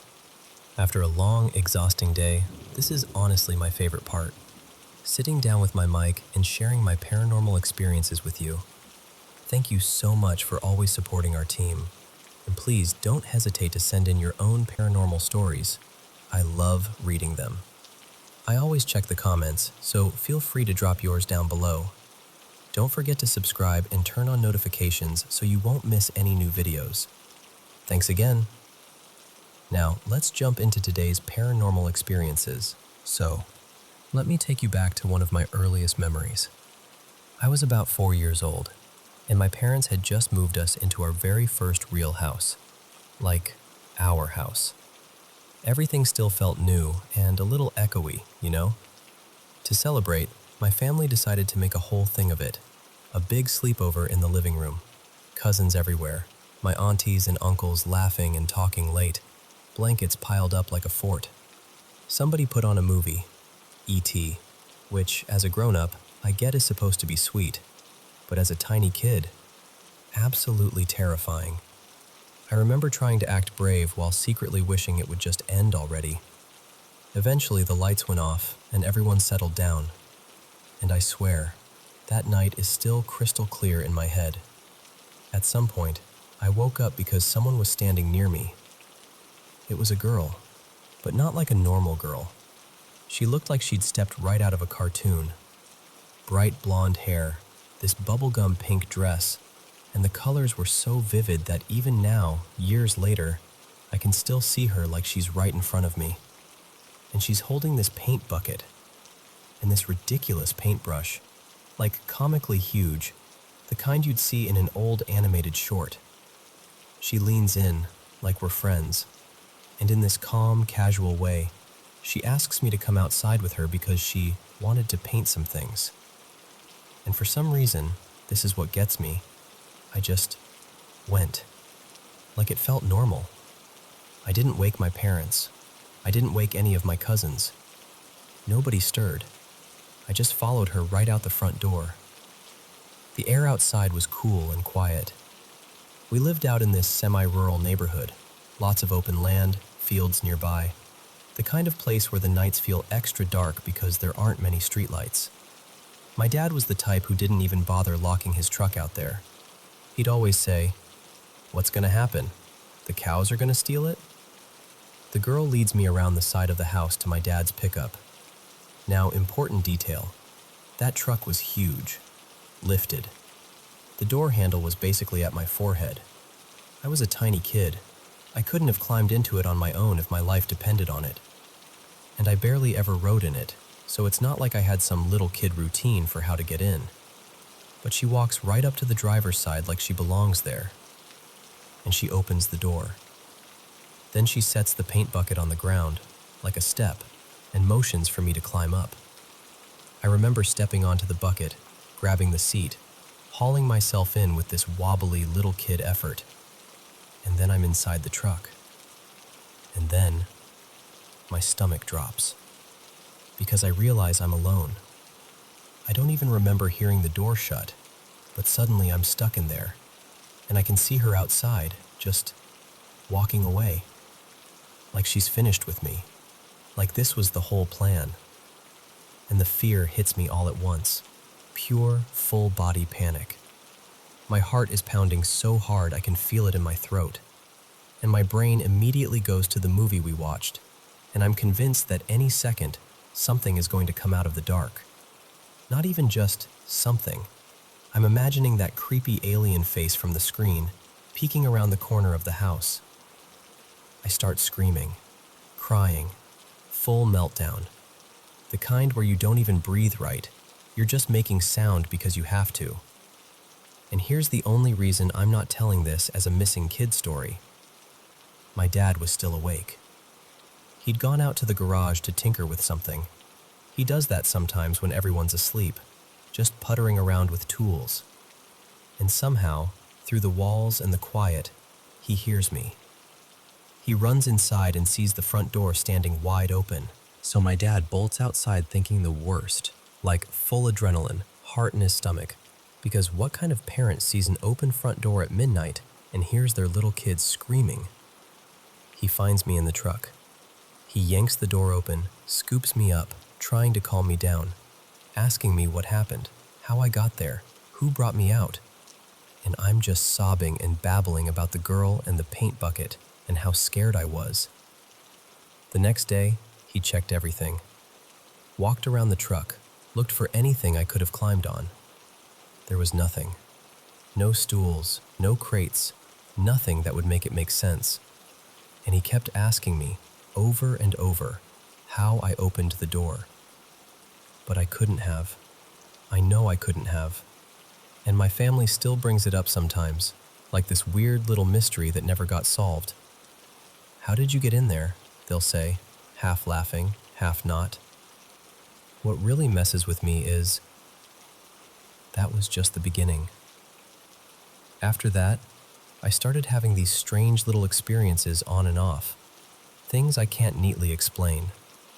And it honestly feels like whatever was around that night kind of stayed interested, like it noticed me. But I'll admit something. As creepy as it is, it's also kind of a perfect story to tell when I want to freak someone out. Because I mean, come on. A cartoon girl with a paint bucket led me into a locked truck in the middle of the night. And nobody saw a thing.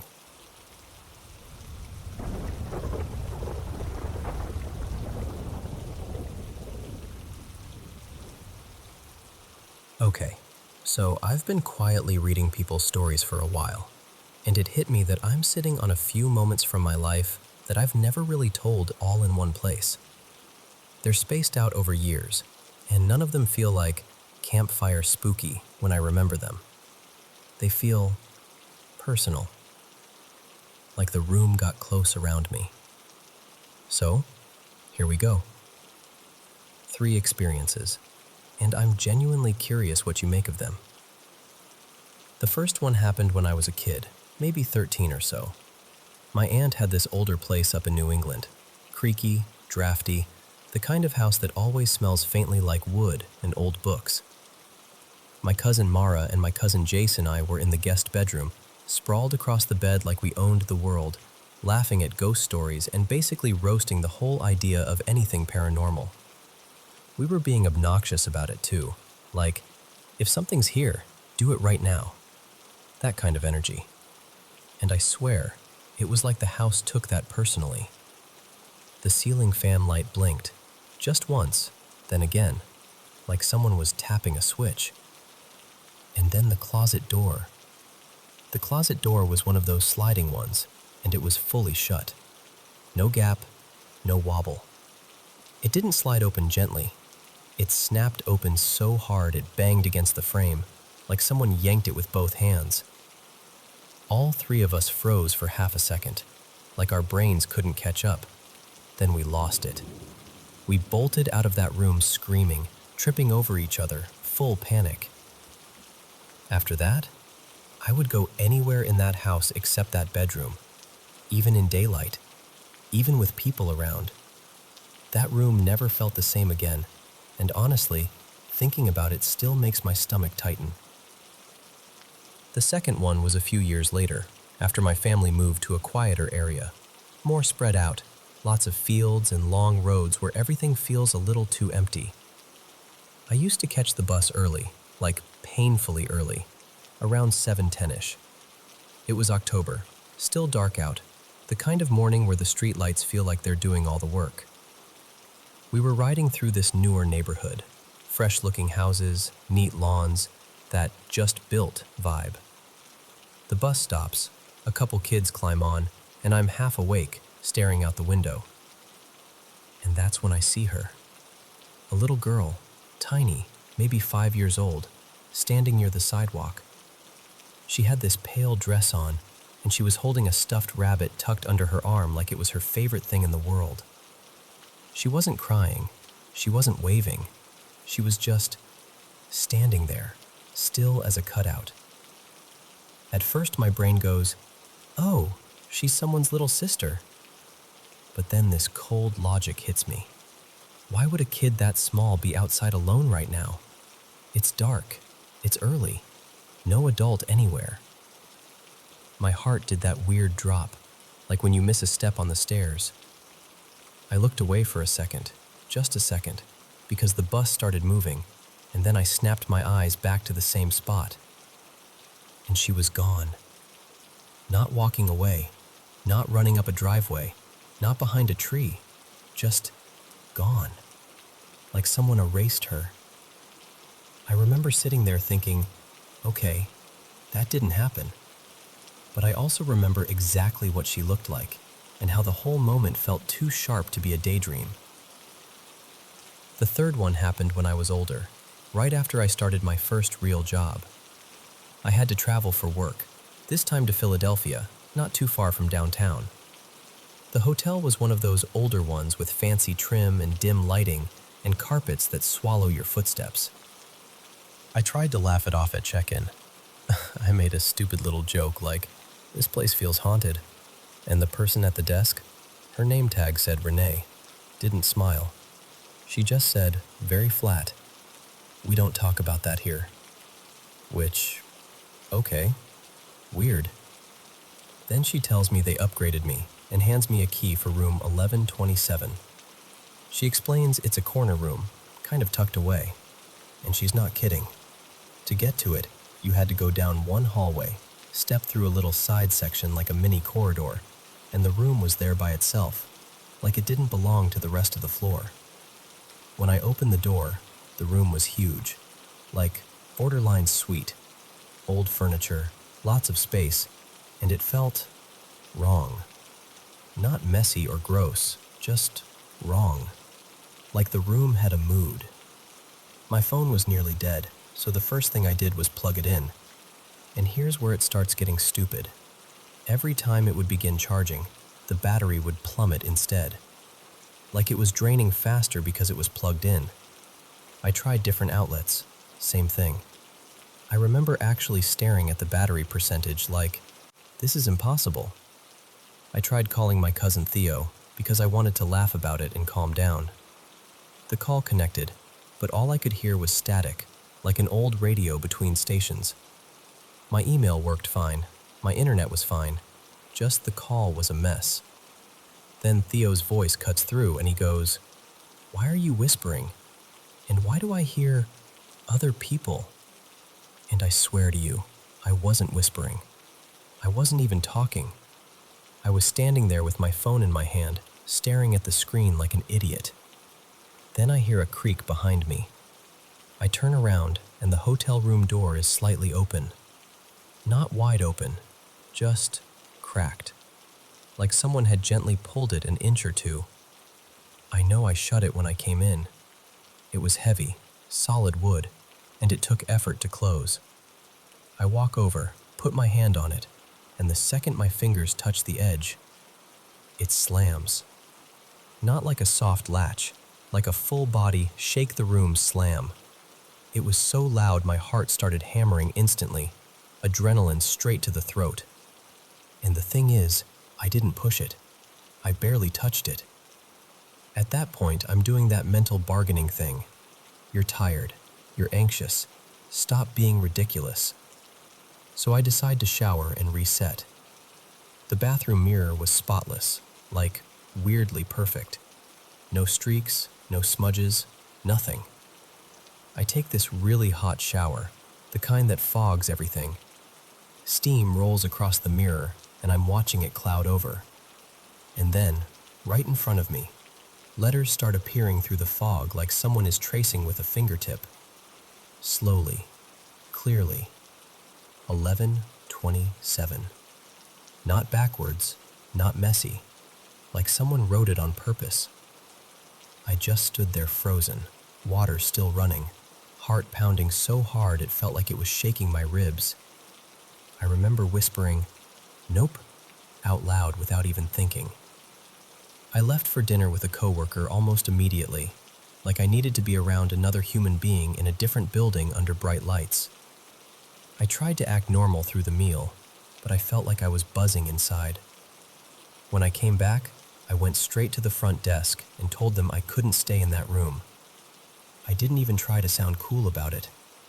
I told them the phone thing, the door, the mirror, everything. And the person at the desk didn't look surprised. They just said, "You're not the first," and moved me to another room. Only problem? I had to go back and get my stuff. Once the lights are on, I start shoving things into my bag as fast as I can.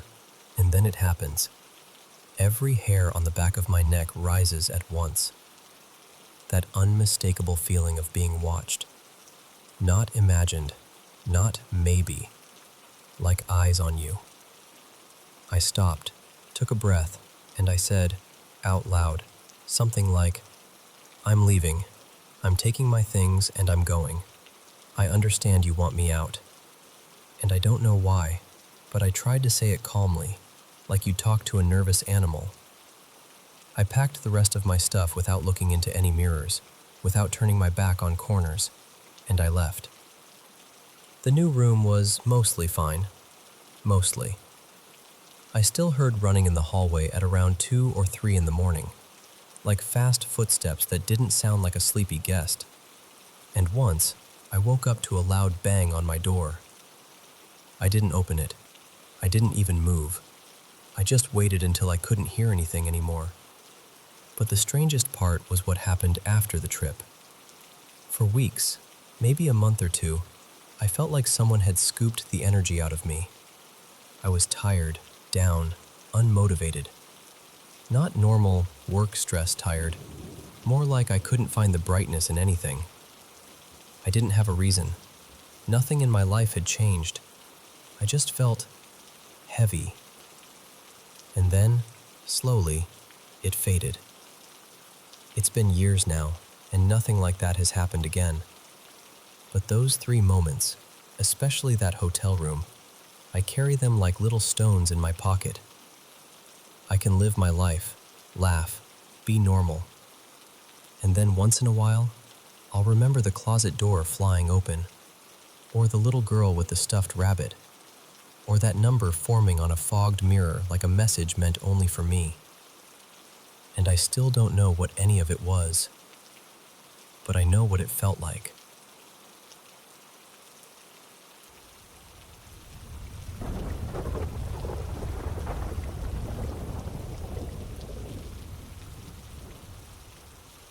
Hey, so I should probably start by saying I've never been the kind of person who automatically believes in ghosts. I love horror movies. I love a good creepy story. And I've always had that curiosity that pulls you toward places you're not supposed to go, like abandoned buildings at night. I've wandered through empty hospitals and all those so-called haunted spots, and honestly, for years, nothing ever happened. Lots of eerie vibes, sure, but nothing that made me go, okay, that was real. Except There are two moments I keep coming back to. One from when I was a kid, and one that happened not that long ago. And together, they've kind of messed with my confidence in my own skepticism. So, when I was little, my grandpa passed away. We were close, and his house had this really specific smell. Not like food or candles, more like aftershave mixed with that clean, powdery scent some lotions have. It was his smell.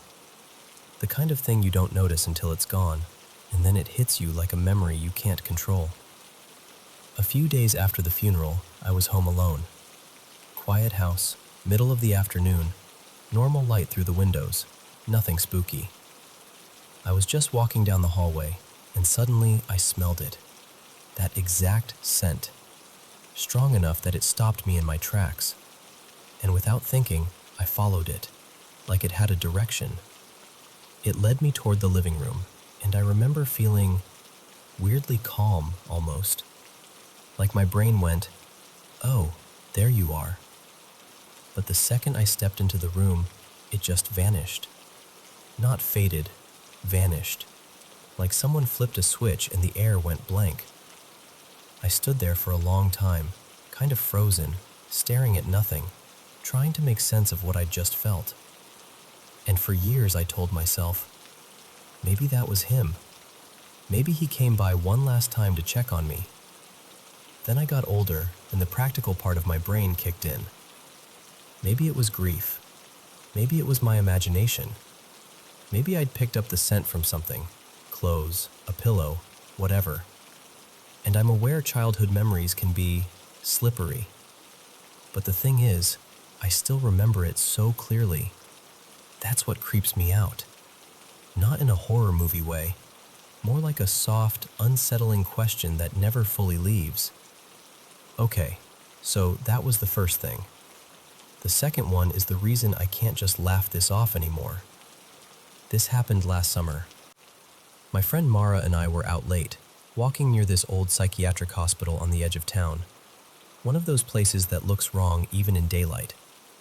Broken windows, weeds up to your knees, that heavy silence like the building is holding its breath. It was a warm night, totally clear. No fog, no mist, nothing like that. We weren't even inside, just outside, looping around the grounds like idiots who think they're fearless. I had a flashlight, but I kept it on the low setting to save battery. We're walking, talking quietly, and I sweep the beam ahead of us, and suddenly there's this white shape in the light. It wasn't a reflection. It wasn't like, oh, that's a plastic bag. It had presence. It was upright, moving, crossing the beam like something stepping right in front of us. I panicked so hard my stomach dropped. Instinctively, I clicked the flashlight to full brightness, like more light would make it make sense. Just gone. For that brief moment on low, it looked like a woman in an old-fashioned dress, like something from a different century. And this is the part that makes my skin prickle even now. I swear I saw the motion of legs underneath, like a walking stride. Not floating, not drifting, walking. Mara was looking the other way, and I remember babbling, "Did you see that? Did you see that?" And she went really still and said something like, "I didn't see it straight on, but I saw something white out of the corner of my eye." We stood there arguing with reality for a minute. Then we tried to recreate it, pointing the flashlight at different angles, stepping around, trying to force it to be logical. Maybe a weird glare, maybe dust, maybe something on the lens. But there was nothing. No fog, no reflective sign, no fabric caught on a branch. Nothing that could have made a human-shaped white figure appear for 1 second and then vanish like it never existed. After that, we left. Not dramatically running, just walking faster than we meant to, both pretending we were fine. I ended up staying at Mara's cottage that night, and I'm not ashamed to admit I was jumpy. Even doing something as basic as stepping outside to use the bathroom felt like walking into a spotlight. I kept the flashlight on the whole time, scanning the yard, turning my head constantly like something might be waiting in the dark, just beyond where the beam could reach. And the weirdest part? It wasn't even that I thought something would attack me. It was more like I couldn't stand the idea of seeing something again, something that didn't fit into the rules I rely on. So yeah, if you asked me now whether I believe in ghosts, I'd honestly say I'm split right down the middle. Half of me thinks there's probably a logical explanation for both things: grief memory for the scent, some trick of light for the figure.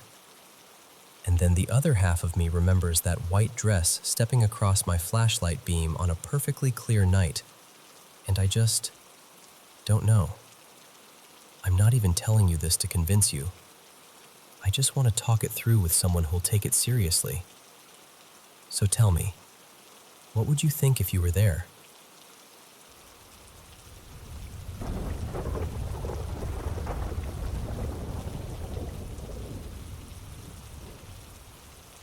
So, my partner Eli and I have been through plenty of weird life stuff, right? Moving stress, sleepless nights, kid chaos, normal. But this felt different. A couple weeks ago, we moved our little girl Maya into her big kid bedroom. We were so excited. New bedding, her favorite stuffed bunny, the whole sweet little setup. And ever since that first night, it's like the room has been fighting her. She won't stay asleep in there.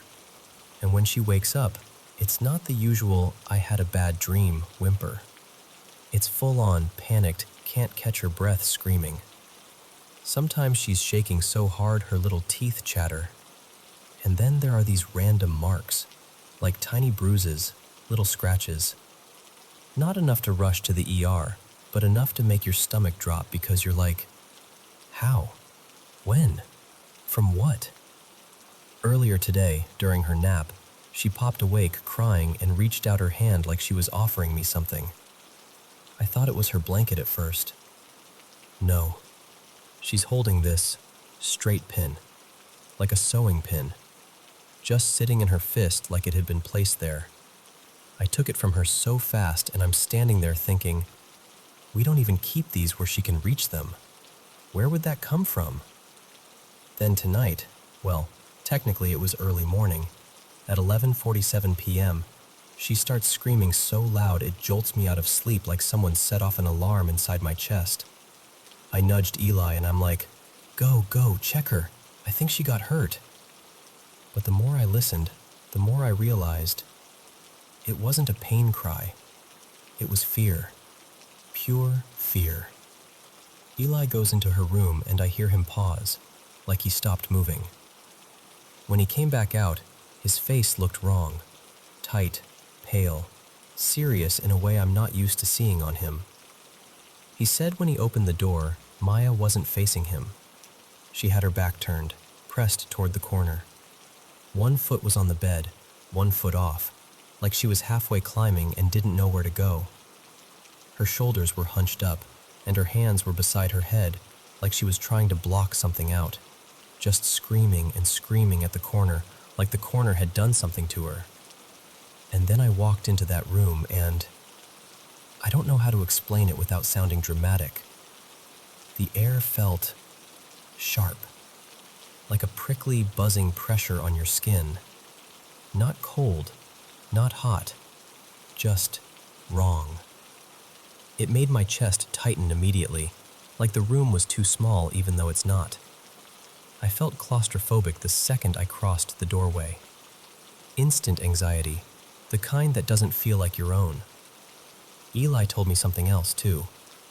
He said standing with his back toward that corner made him feel like there was something right behind him. And even when he turned around and looked, nothing there, he still felt it. Like when you know someone is in the room with you, except you can't prove it. We didn't even debate it. We scooped her up and brought her into our bedroom. I sat on the bed with her wrapped against my chest, rocking her, trying to get her breathing to slow down. You know how toddlers are. You can't exactly interview them like little witnesses. So I just asked gentle stuff. Are you okay, baby? Did you bump yourself? Did something scare you?" And she sniffled and nodded this tiny nod. So I asked, "Did you see something scary?" And she looks at me with those wet little eyes and goes, very softly, "Yeah, scary." Now here's where it gets worse. Years ago, before this house, we lived in a cramped old place, and Eli had this one night where he swore he saw something. Not a person, not a shadow from headlights. Something. He hates talking about it because it genuinely messes him up in a way I can't even tease him about. It makes him emotional, like his eyes water on their own, which is so not him.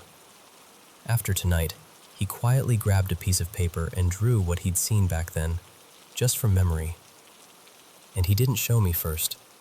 He showed Maya. She was still snuggled against me, calmer now. He held up the drawing and she stared at it for 1 second. One. And then she pointed and gasped like she recognized it, like it matched something she'd already seen. The drawing was simple, but horrifying. A tall, dark shape, big, round eyes, too bright, too wide, and this stretched smile full of teeth, like the kind of grin that doesn't belong on anything living. Around it, he scribbled these dark swirls, like movement or static. Maya pointed right at it, and I felt my stomach drop so hard it was like missing a step on the stairs. Because what are the odds? A 2-year-old doesn't fake that kind of reaction. She doesn't know how to. And then, as if we needed more, we've had other things in this house. Little glimpses at the edge of your vision, tiny shapes darting down the hallway or slipping past a doorway. At first, earlier on, it felt bigger, like adult-sized movement. But lately it's been smaller, quick, almost like skittering. And sometimes, late at night, we hear what sounds like a child's voice. Not screaming, not crying, just talking. Even laughing, like it's playing somewhere it shouldn't be. So sitting there with Maya in my arms, staring at Eli's drawing, I couldn't help it. The question just pushed its way out of me. Is something focused on her? Because she's little. Because she's new to that room. Because she's the most vulnerable one in this house. And I know how that sounds. I do. But when your child wakes up shaking and your home suddenly doesn't feel like your home, you start thinking less about how you sound and more about what you're willing to do to make it stop. That's where we are. Right now, she's asleep in our room, and I'm watching her chest rise and fall like it's the only thing keeping me tethered. And I keep thinking about that corner, about that pin in her hand, about the way she pointed at that drawing like she knew it. And I can't shake this feeling that whatever it is, it's not just passing through. It's been here, and it noticed her.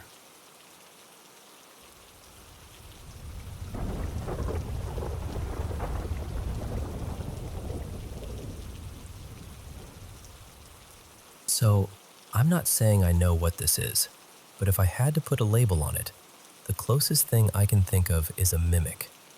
And yeah, maybe that sounds dramatic, but it's been happening for so long and in so many different places that I can't really shrug it off as a one-time weird moment. I've lived in the same house for most of my life, an old, familiar place where everything has its spot and every creak has a meaning. And for years, like years, I've heard voices call my name. Not just random sounds, clear voices. Sometimes it's my mom, sometimes my brother Jame. Once in a while it even sounds like me. And the weird part is, it'll happen when no one's home. At this point, I'm almost embarrassed to admit it, but I've gotten used to it. It's like living next to a train track. You stop noticing the rumble unless you really focus on it. Most of the time, I ignore it. But every now and then, it catches me off guard, and I respond without thinking. Like, yeah? Or, what? And of course, nothing. No answer. No footsteps. Just empty air and that strange little pause afterward, where you feel like your body is waiting for reality to make sense again. It doesn't even stay confined to my house either. That's what gets me. I'll hear it at work too. Especially there, actually. I've heard coworkers call my name, like right behind me. And when I turn around, they're just staring at a shelf or stalking something, totally in their own world. I'll ask, "Hey, did you need me?" And they'll blink and go, "No, I didn't say anything." Like I'm the one being weird, which, fair. But the scariest moment? The one that still makes my skin prickle when I think about it. I was at work late one evening, cleaning up with a coworker named Tessa. We were side by side, wiping down a counter. Totally normal, mindless, end-of-shift stuff. And then this voice, this woman's voice I didn't recognize, leans in so close it felt physical and whispers my name right into my ear. Not shouted, not from across the room, not muffled like it came from a hallway. Right there, like lips almost touching my skin. And I swear to you, I felt it. The tiniest warmth at the side of my neck, like breath. I froze so hard my whole body went tight. My skin got that buzzing, tingling feeling, like every hair had decided to stand up at once. I didn't even want to turn around, because my brain was already filling in the shape of what might be standing behind me. Tessa didn't react at all, not even a flinch, which somehow made it worse. Then there was another moment, older, but it stuck with me because of how convincing it was. I've always been a restless sleeper, not the kind of person who falls asleep in 5 minutes and stays that way. More like, I'm always half floating. Eventually, it turned into full-on insomnia for a while. One night, years ago, I was in that thin, miserable state between sleep and wakefulness, when you don't know how long you've been staring at the dark. And suddenly I hear my dad's voice, Ed, shouting my name the way he does when he's furious. Not casual, not playful, that sharp, get down here right now kind of voice. I reacted automatically. I stumbled out of bed, heart pounding, and started heading downstairs without even thinking. And it wasn't until I reached the bottom step that I realized the house was pitch black. All the lights were off. No TV noise, no kitchen sounds, nothing. Still, I went looking. Kitchen first. Living room. Empty. Then I cracked open the basement door where his room was, and I called out, "Dad? Did you call me?" And he answers, groggy and confused, like I'd just woken him from a dead sleep. "No. What are you talking about?" What makes it even stranger is how it comes and goes. Sometimes it'll stop for a month or two, and I'll almost convince myself I imagined the whole thing. And then, one random day, bam, my name again. Like it's checking in, like it's reminding me it's still around. And the thing is, it doesn't feel malicious. Not usually. That's why when I say scary, I almost feel like I have to put it in quotes. It's more persistent, odd, personal. Like something has learned the quickest way to get my attention, and it keeps using it, but never follows through. I've had other weird experiences too, not just the voices. Things moving when they shouldn't.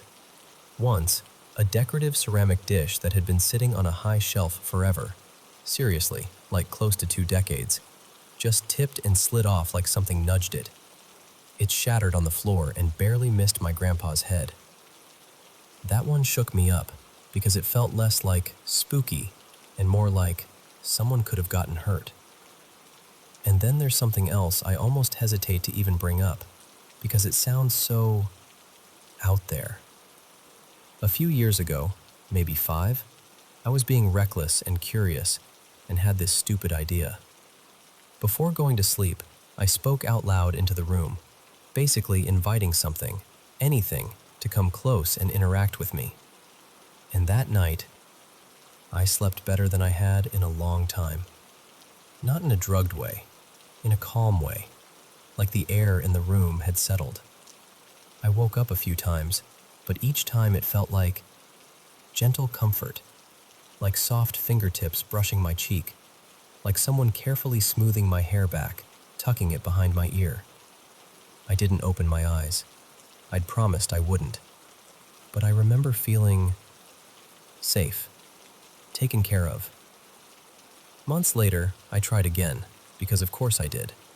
And again, it felt gentle, but this time there was something else in it, like a warning. Not threatening, more like urgent, like whatever it was wanted me to understand. Don't do this again. Not because it would hurt me, but because something else might notice. So I stopped. I haven't tried since. But here's the part that really messes with my head. The voices were happening long before that. The name-calling, the mimicry, whatever you want to call it, was already part of my life. It didn't start because I invited something in. It was already there, or already with me. So I keep turning it over in my mind. Do mimics stick around permanently? Can something like that follow a person for years, across different places, and still never escalate? Why would it keep calling my name like it wants me to answer, and then do nothing when I do? I'm honestly open to other explanations. I'm not married to the idea that it's a mimic. I just don't understand the pattern, how personal it is, how long it's lasted, and how it somehow manages to feel both familiar and wrong at the exact same time. And I guess, if I'm being really honest, I'm not just asking what it is. I'm asking why it's been saying my name for most of my life, like it's trying to remind me I'm not alone, even when I am.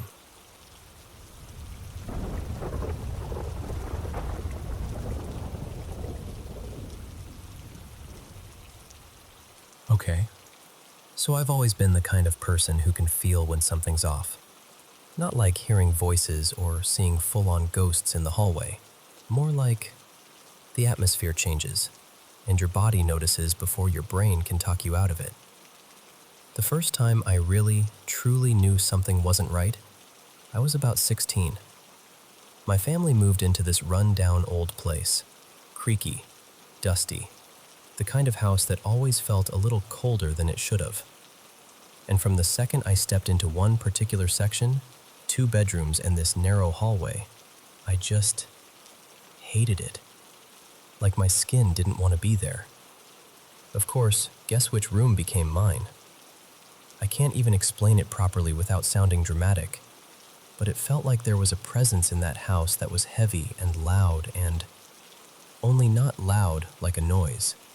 Loud like pressure, like something taking up space in the air. It wasn't a shadow in the corner. It was more like a thing that moved around, and I always knew exactly where it was, like I could sense it the way you sense someone staring at you. At night, it was the worst. I'd lie there trying to sleep, and I could feel it coming closer and deliberate, until it was like it settled right on top of me, crushing, dense. My body would freeze. Night after night, I'd get sleep paralysis, and I'd just be stuck there, panicking, trying to move a finger, trying to breathe like a normal person. Even during the day, I'd be in the living room, just sitting there, and suddenly, I'd feel it approach. That creeping dread, like being hunted. I started sleeping over at my grandparents' place any chance I got. And the weird part was, it only happened in that house, nowhere else. A few years later, different house, also kind of shabby, also old. And this time, it wasn't me. It was my twins. They were about 3, still little enough that they said things bluntly without any sense of how terrifying they sounded. They started talking about the man, just casually, like, "Oh yeah, the man sits in the sunroom," or "The man lives in the wall." And they'd point to this exact spot along the hallway, like it was the most obvious thing in the world. They said he was nice, and that he protected them from the girl. And the girl freaked them out. They'd be halfway down the hall and then suddenly sprint back into the lounge like their shoes were on fire, yelling that they couldn't go that way because the girl was there. They described her the same way every time. About 5 years old, pale white skin, black hair, black eyes, little cuts on her, barely dressed, and she'd hiss at them if they looked at her, like an angry animal. They insisted she lived in my sister Jade's cupboard. And the creepy detail, the back of that cupboard lined up with the same wall the kids swore the man lived in. They didn't understand the layout, obviously, but they kept saying very matter-of-factly, "Lots of people live in there." We tried to look up the house history. Nothing useful. No stories, no records that made it make sense. Just that. Then fast forward again. Another house. Older, but honestly, we'd been fine there for a while. No weird vibes. No drama. And then one day, it's like a switch flipped. One of the twins, Mia, suddenly refused to go to bed. Not the normal kid stuff. Not, "I want water," or "I had a bad dream." She was terrified in a way I can still picture in my head. She also started hating this specific toy in her room, an old doll pram we'd been given secondhand. She told me there was a black man with a tall hat who pushed the pram back and forth at night. Back and forth. And the wheels squeaked so loudly she had to cover her ears. She said he wanted her to look, like he was trying to make her watch him, but she'd hide under her blanket and refuse. But around the same time, I started having these awful, vivid nightmares, always about trying to protect my kids from being taken.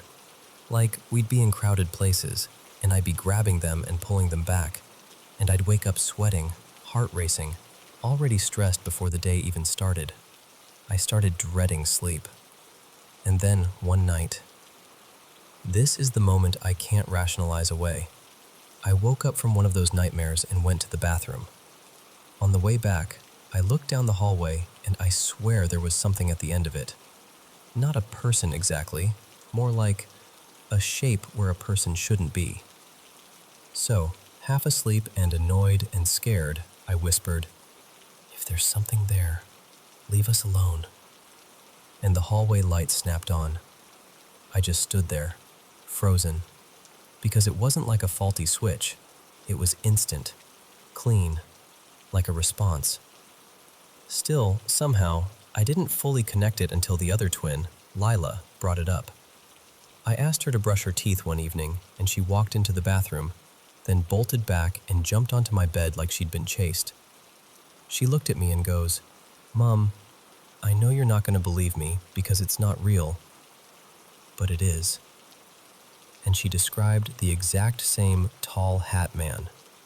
Said he'd been around the house for weeks, following her, watching her when she was in her room or when she was in the bathroom. I asked if she'd told her sister. She said no. So I called Mia in. And listening to them talk to each other, honestly, it was horrifying. They kept finishing each other's sentences, agreeing on little details, reacting like, "Yes, that." It was like they'd been carrying it separately and finally realized they weren't alone in it. That night, we dragged that doll pram out and basically threw it out the front door like we were in a movie. And yeah, we did the whole cleanse the house thing. Salt, incense, windows open, the whole crunchy ritual. And after that, nothing. It stopped. Completely. After that, we moved again, because apparently my life is just a tour of haunted real estate, and this next place had two totally different vibes. I kept seeing this soft, pale presence. Not a face, not a figure, more like a white mist at the edge of my vision, drifting past a doorway. It didn't feel threatening, so I'd just keep washing dishes or folding laundry like, okay, weird, anyway. But in that same house, Mia refused to sleep in the bedroom she was meant to have, because of what she called the big lady. The first couple nights, she came charging out of that room screaming, saying the big lady stuck her head out of the wall above her and screamed right in her face. After the first week or two, She stopped talking about it, but she never went back into that room willingly. Like her body just made the decision. Nope. Then, later, right before I had my fourth baby, something changed again, but this time it was good. Like this bright, gentle energy in the house, light and airy, almost like you could see it in the way the air felt. I didn't tell anyone because I didn't want to sound nuts. I just kind of quietly noticed it, like, okay, someone's here. One day, Lila came into my room to chat. While we were talking, I could feel that presence hovering in the hallway near the doorway. She finished talking and started to walk out, then paused in the doorway like she was about to say something. And I don't know why, but I stopped her. I told her, wait, don't say it yet. I grabbed a pen and quickly wrote down what I'd been sensing. White, shadowy, light feeling, right at the door. Then I said, okay, go. And she goes, Mom, have you noticed the white shadowy thing that's been hanging around? That one actually felt comforting, and for whatever reason, I always believed it was my partner's grandmother, someone I'd never met. It just felt like family, you know? Like someone checking in. And now, this last one is the reason I've been digging all these memories back up. My granddad, Ron, passed away in April this year. A few days after the funeral, my son's toys started turning on by themselves when I walked past his room. Just little sounds, music, lights, random beeps. I tried to brush it off, but it happened enough that I messaged my sister about it like, okay, this is weird, just so someone else knew I wasn't imagining it. And ever since then, my son, he's 5, has been talking about something he calls the magic in his room. He'll come out and tell me, totally casual, that the magic moved my toys, or the magic took my book out, or the magic wants to push my cars.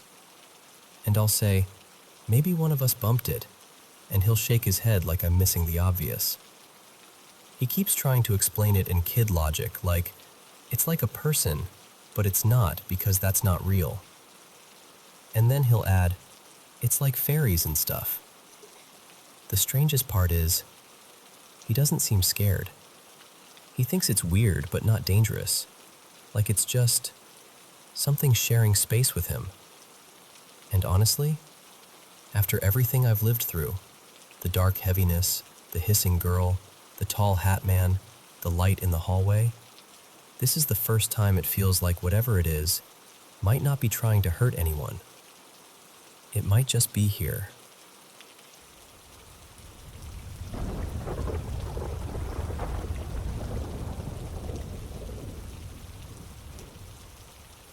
So, I don't talk about this a lot, because it still makes my skin prickle if I sit with it too long. But back in the mid-2000s, my family, there were 6 of us then, lived in what used to be military housing up in Northern California. It had that weird, leftover feeling some places get, like the walls remember things you don't. Most of what happened there involved these figures. That's the only word that fits. They were shaped like people, but they weren't people. Imagine a human outline filled in with dull gray or oily black, like a smear that learned how to stand up. No real features, just lighter patches where a mouth and eyes should be. That's it. Flat and blank and somehow still watching. And they didn't rush at me or do anything dramatic. That almost made it worse. I'd catch them leaning halfway out from behind a doorway or peeking around a corner, like they were testing whether I'd notice. Just hovering there, head tilted, eyes locked on me. The second I'd fully look, they'd slide back out of sight. Quiet, patient, like they had all the time in the world. A couple times it wasn't even a full figure. I remember seeing one that was just a torso, low to the ground like it had been cut off or sunk into the floor. No legs, no arms, just that same gray mass with the pale, unfinished face. My brain kept trying to label it as a trick of light, but my stomach didn't buy it for a second. There was only one that looked different, and I can still picture it more clearly than I want to. This tall man, and I'm using that word loosely, had something like a deep red stole or scarf draped over his shoulders, hanging down the front of his chest. He reminded me of a priest or someone ceremonial, but still smooth and featureless like the others. The red was the only real color any of them ever had, and it made him stand out in a way that felt intentional, like he wanted to be remembered. Then there were the things that didn't involve seeing anything at all. My sister, Marisol, told us she woke up one morning and felt this warm dip on her mattress, like someone had sat down right next to her. Not just an impression, like a body's weight pressing the bed. And the spot was warm too, like a person had been there long enough to heat the sheets. She froze, of course. Then she ran to get our brother Eli, because she didn't want to be alone with it. And he came in, all brave for about 3 seconds, until he saw it too. The mattress was pressed down, like someone invisible was perched there, and when he touched the spot, he jerked his hand back and went pale because it was warm. Warm like skin. Another thing everyone in the house heard, multiple times, was the swords. My dad had these decorative blades stored upright in the living room, kind of fanned out in a stand. Nothing fancy, just something he liked, something he'd collected. And late at night, when all of us were in our rooms and the house had gone still, we'd hear this sharp, metallic ting. Then another. Like someone flicking the blades with a fingernail. Not a crash, not like they fell. More like a deliberate little tap, one after another, as if whoever was doing it wanted us to know they were in there with them. And we didn't have pets then. No cat, no dog, nothing that could bump a stand or wander around at night. Just us, in our rooms, listening to metal sing out in the dark. We'd been in that place for years, and the tension had kind of become normal, which is a scary thing to admit. Like you can get used to being on edge. When the lease ended, we were so relieved we didn't even move far. We just relocated to the house next door in the same row, like we were sidestepping away from something we didn't want to name. On moving day, my stepdad Ronan and I carried boxes of pantry stuff, canned food, jars, all that heavy, clunky kitchen weight, from the old place to the new one.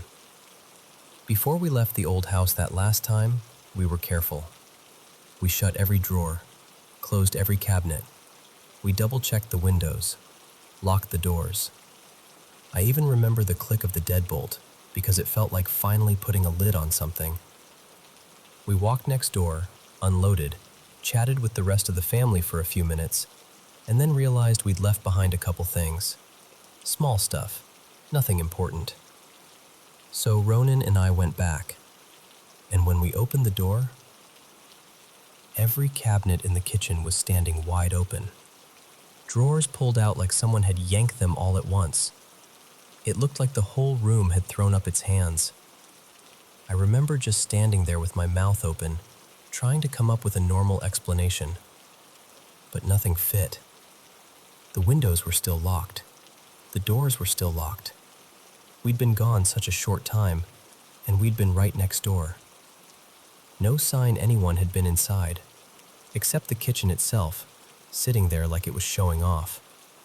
Like, see? You can leave, but you don't get to pretend you're in control. The family that moved in after us apparently had strange experiences too. We heard that through neighbors. But whenever we tried to ask, they got tight-lipped and changed the subject, like they didn't want to invite the conversation to follow them home. And the creepiest part is how divided my parents were about what it all meant. Ronan thought it might have been his dad. His father had died years earlier, back on the other side of the country. He'd say it like a comfort, like maybe it was someone familiar trying to get attention in the only way he could. But my mom? She didn't buy that for a second. She said it didn't feel like family.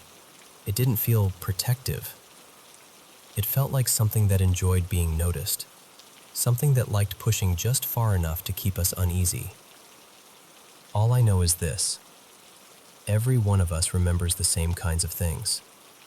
We can disagree about what it was, but we don't disagree that it happened. And once we left that house, really left it, everything stopped. No shadow figures, no warm dents in beds, no swords singing in the living room at night.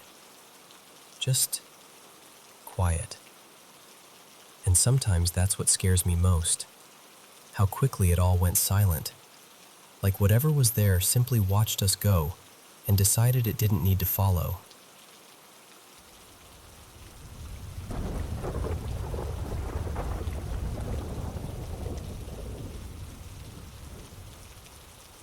Hey, so I'm kind of nervous even saying this out loud, but I really could use some outside perspective. I live in Brooklyn with my partner Eli, and he's originally from upstate New York. Whenever we get a little stretch of time off, we drive up to see his parents. They still live in the house where he grew up. Quiet road, lots of trees, the whole vibe. Here's the thing. For the first few years I was going up there, I felt totally fine in that house. Like, normal. Cozy even. Nothing weird, nothing unsettling. But earlier this year we went up for a long weekend while his parents were out of town, and the first night we got there, something happened. We pulled in after dark, and we both saw something outside. Hard to explain, just this movement near the edge of the yard where there shouldn't have been anyone. We kind of laughed it off at first, like, okay, deer? A neighbor? But then later, when we were in bed, lights off, the room totally dark, I heard a voice, clear as day, right near the doorway, like someone was standing just inside the room. It said, "Hi." Not shouting, not a whisper either, just a calm, casual, "Hi," like it was normal for a stranger to greet me in the dark. I froze. My whole body went tight. I remember staring into the blackness, trying to convince myself it was Eli messing with me. Except he was right next to me, and I could tell by his breathing he hadn't moved. I didn't want to feed it by reacting, so I just laid there pretending I didn't hear it, even though my heart was pounding so hard it felt like it was shaking the bed. Since that night, the house feels different to me, but not everywhere. It's specific. The basement, and the driveway area right outside the basement door. And what's strange is, there's no obvious reason for the basement to feel bad. Eli used it for years as his little workshop, creative zone. He painted down there, recorded music, built stuff, stayed up late having these big personal growth moments, you know? He loves it. To him, it's like his comfort cave. His parents built the place, and as far as I know, they're the only people who've ever lived there. No tragic backstory, no creepy history anyone's mentioned. It should feel neutral. But now, if I'm down there with him while he's working, I start to feel awful, and it comes on fast. At first it was subtle, like I just get quiet and tired. Then it got stronger. I'll be sitting there, trying to scroll on my phone or watch him mess with something, and suddenly I'm zoning out in this really intense way, like my brain is slipping sideways. And with it comes this heavy, sick feeling, like grief mixed with panic, hopelessness, anguish, like the emotional version of walking into a room where someone's been sobbing. And the weirdest part is, it doesn't feel like it's mine. I know how my own sadness feels. I know what anxiety feels like in my body. This feels like I've walked into somebody else's mood and it's crawling into me. It's intrusive and mean. And it took me a while to notice the pattern, but once I did, I couldn't unsee it. It happens in the basement, and it happens in the driveway right outside that basement door. Almost like there's a line, and if I cross it, I get hit with the same wave. Eli doesn't really feel anything like that. He'll admit the house can feel spooky at night sometimes, but it's a big, creaky place, and it's dark and rural, so honestly, that part feels normal. He has noticed I get weird down there, though. Like he'll ask, "Are you okay?" Because I get distant and flat and kind of not myself. That's the part that really freaks me out. The second I leave the basement area, it's like the feeling drops off a cliff. I'll walk upstairs and suddenly I can breathe again. My thoughts clear. My face feels like it belongs to me. I should probably add, years ago, like closer to 8 or 9 years back, I went through a short stretch where I had some really intense, creepy experiences. Enough that it changed how I think about this stuff. I don't even know what I believe, honestly. I'm not someone who's like, oh yeah, definitely spirits. I'm also not someone who can completely laugh it off anymore. I haven't had anything like that happen in a long time, and I genuinely thought that chapter of my life was closed. This isn't as extreme as back then, but it still messes me up, because I don't like feeling hijacked in my own mind. So, I guess I'm asking, what do you think could be going on? If you've ever felt something like this in a specific place, like a certain room carries a feeling that doesn't belong to you, what did you do? Is there anything I can do that's practical, or grounding, or even just symbolic, so I feel more protected when we're down there? Because right now, it's like I can handle the house, except for that one spot. And I hate how quickly it can turn me into someone I don't recognize.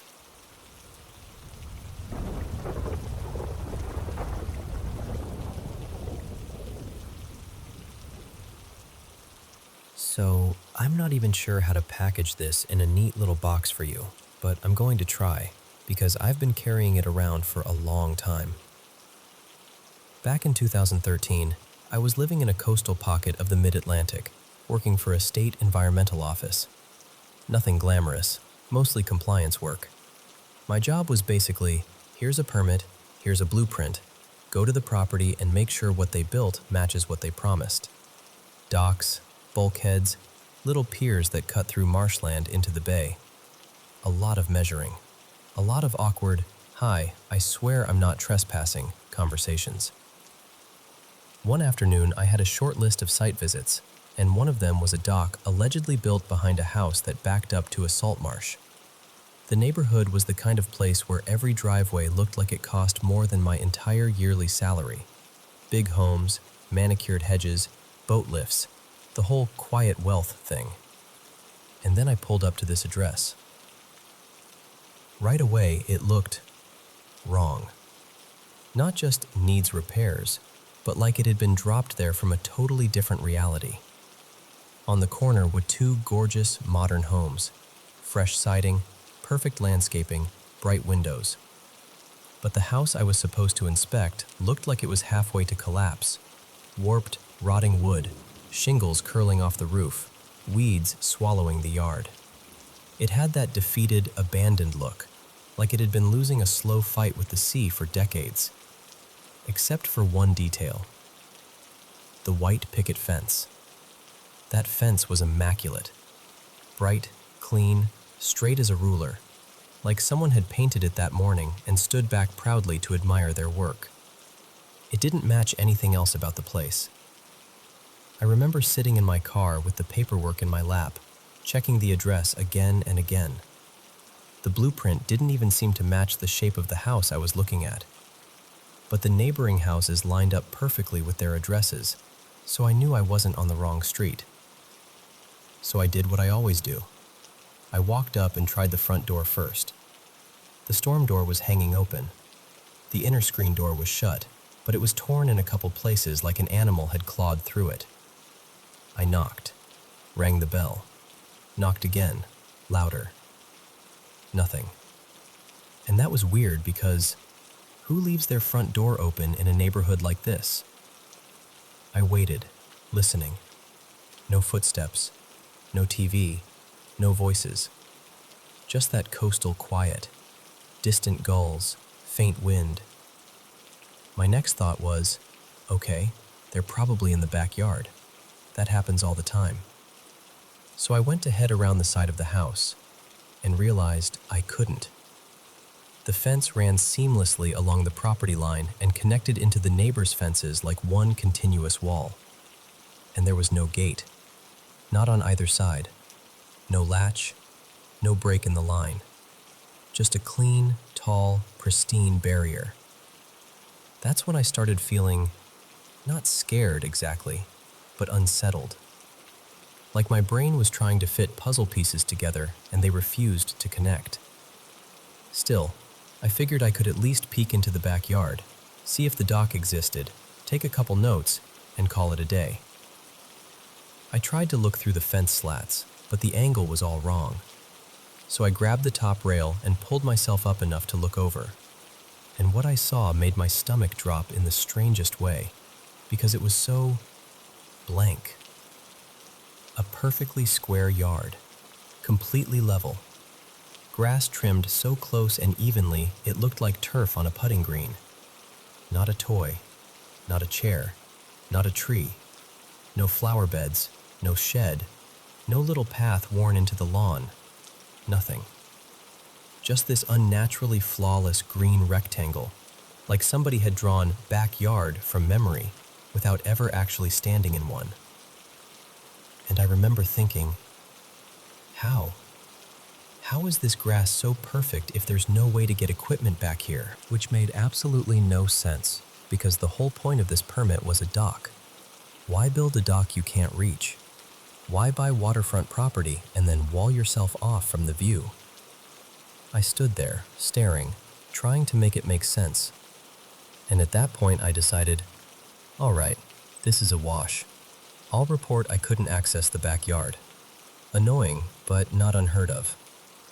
As I walked back toward my car, I glanced at the front door again, still open, and that little voice in my head went, someone has to be inside. This can't be nothing. So instead of leaving, I drifted toward the front windows. The glass was grimy, and the curtains were this faded, dusty lavender. I found a small gap in the fabric and leaned in just enough to see inside. And it was worse. The interior looked like the house had been drowned and then forgotten. The walls were blotched and peeling. The carpet was shredded and bunched up in heaps like someone had ripped it apart and left it there. There was no furniture, no lamps, no photos. Nothing that said, a person lives here. Just emptiness and decay. Then the smell hit me. At first it was faint, just a whiff when I leaned close. But the more I stood there, the more it crawled into my lungs. Sour, salty, rotten. Like stagnant seawater trapped in a basement. Like low tide baking in the sun, but sealed inside a house. I backed up, heart thumping, and told myself, okay, one more try at the door, then I'm leaving. I stepped onto the porch, called out, hello? Anyone home? No answer. I tried again, louder, and introduced myself. Name, office, why I was there, the whole professional script. Still nothing. And I don't know why. Honestly, I still don't. But my mind went to the worst case scenario. What if someone is hurt? What if this place was broken into? What if the open door isn't carelessness, but something else? So I opened the torn screen door and stepped inside. Just one step. Then life got busy. A big coastal storm hit that fall, and suddenly we were drowning in repair permits and inspections. The weird corner house got pushed to the back of my mind. Until the next year, when that old permit resurfaced in my stack. I stared at it for a long time before I finally drove back out there, camera in my bag this time, determined to at least document whatever I could. I turned onto the street, slowed as I approached the corner, and the house was gone. And I don't mean demolished, I don't mean replaced, I mean it was like it had never existed. The two expensive neighboring houses were still there, looking perfectly normal, but now they seemed closer together, each occupying one side of the corner like they had always been arranged that way. Where that derelict house had sat, there was just space, a clean, empty corner. Nothing to suggest a foundation, no construction debris, no fresh soil, no sign that anything had been removed. I checked the addresses again. Both neighbors matched. I checked my permit paperwork. Same as before. But the house I had stepped into, smelled, heard, felt, was simply not there. I took photos anyway. I went back to my supervisor, handed them over, and all I could really do was shrug like, I don't know what to tell you. The permit eventually got marked as unresolved and dropped. I moved on to other assignments, other sites, other normal corners of the world.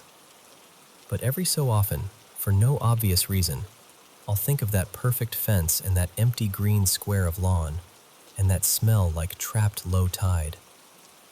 And I still get that same cold little twist in my stomach. Because I know what I saw.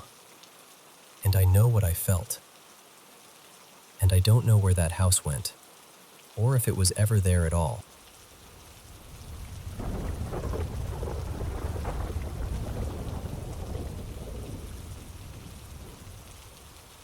So, let me tell you what's been going on, because it's honestly been a lot, and I'm still trying to wrap my head around how weirdly all of this lined up.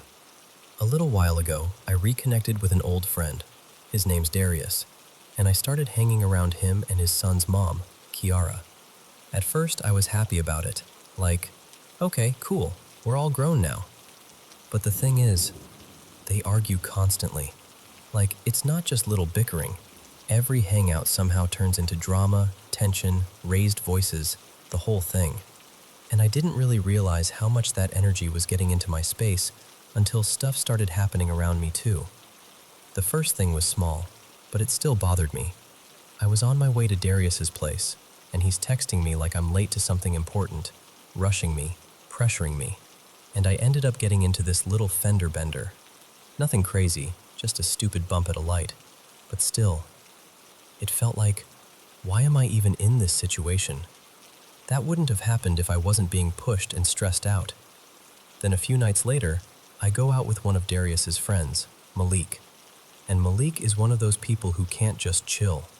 He has to go out. He's like, come on, let's hit a spot. And I'm tired. I don't even feel like going anywhere.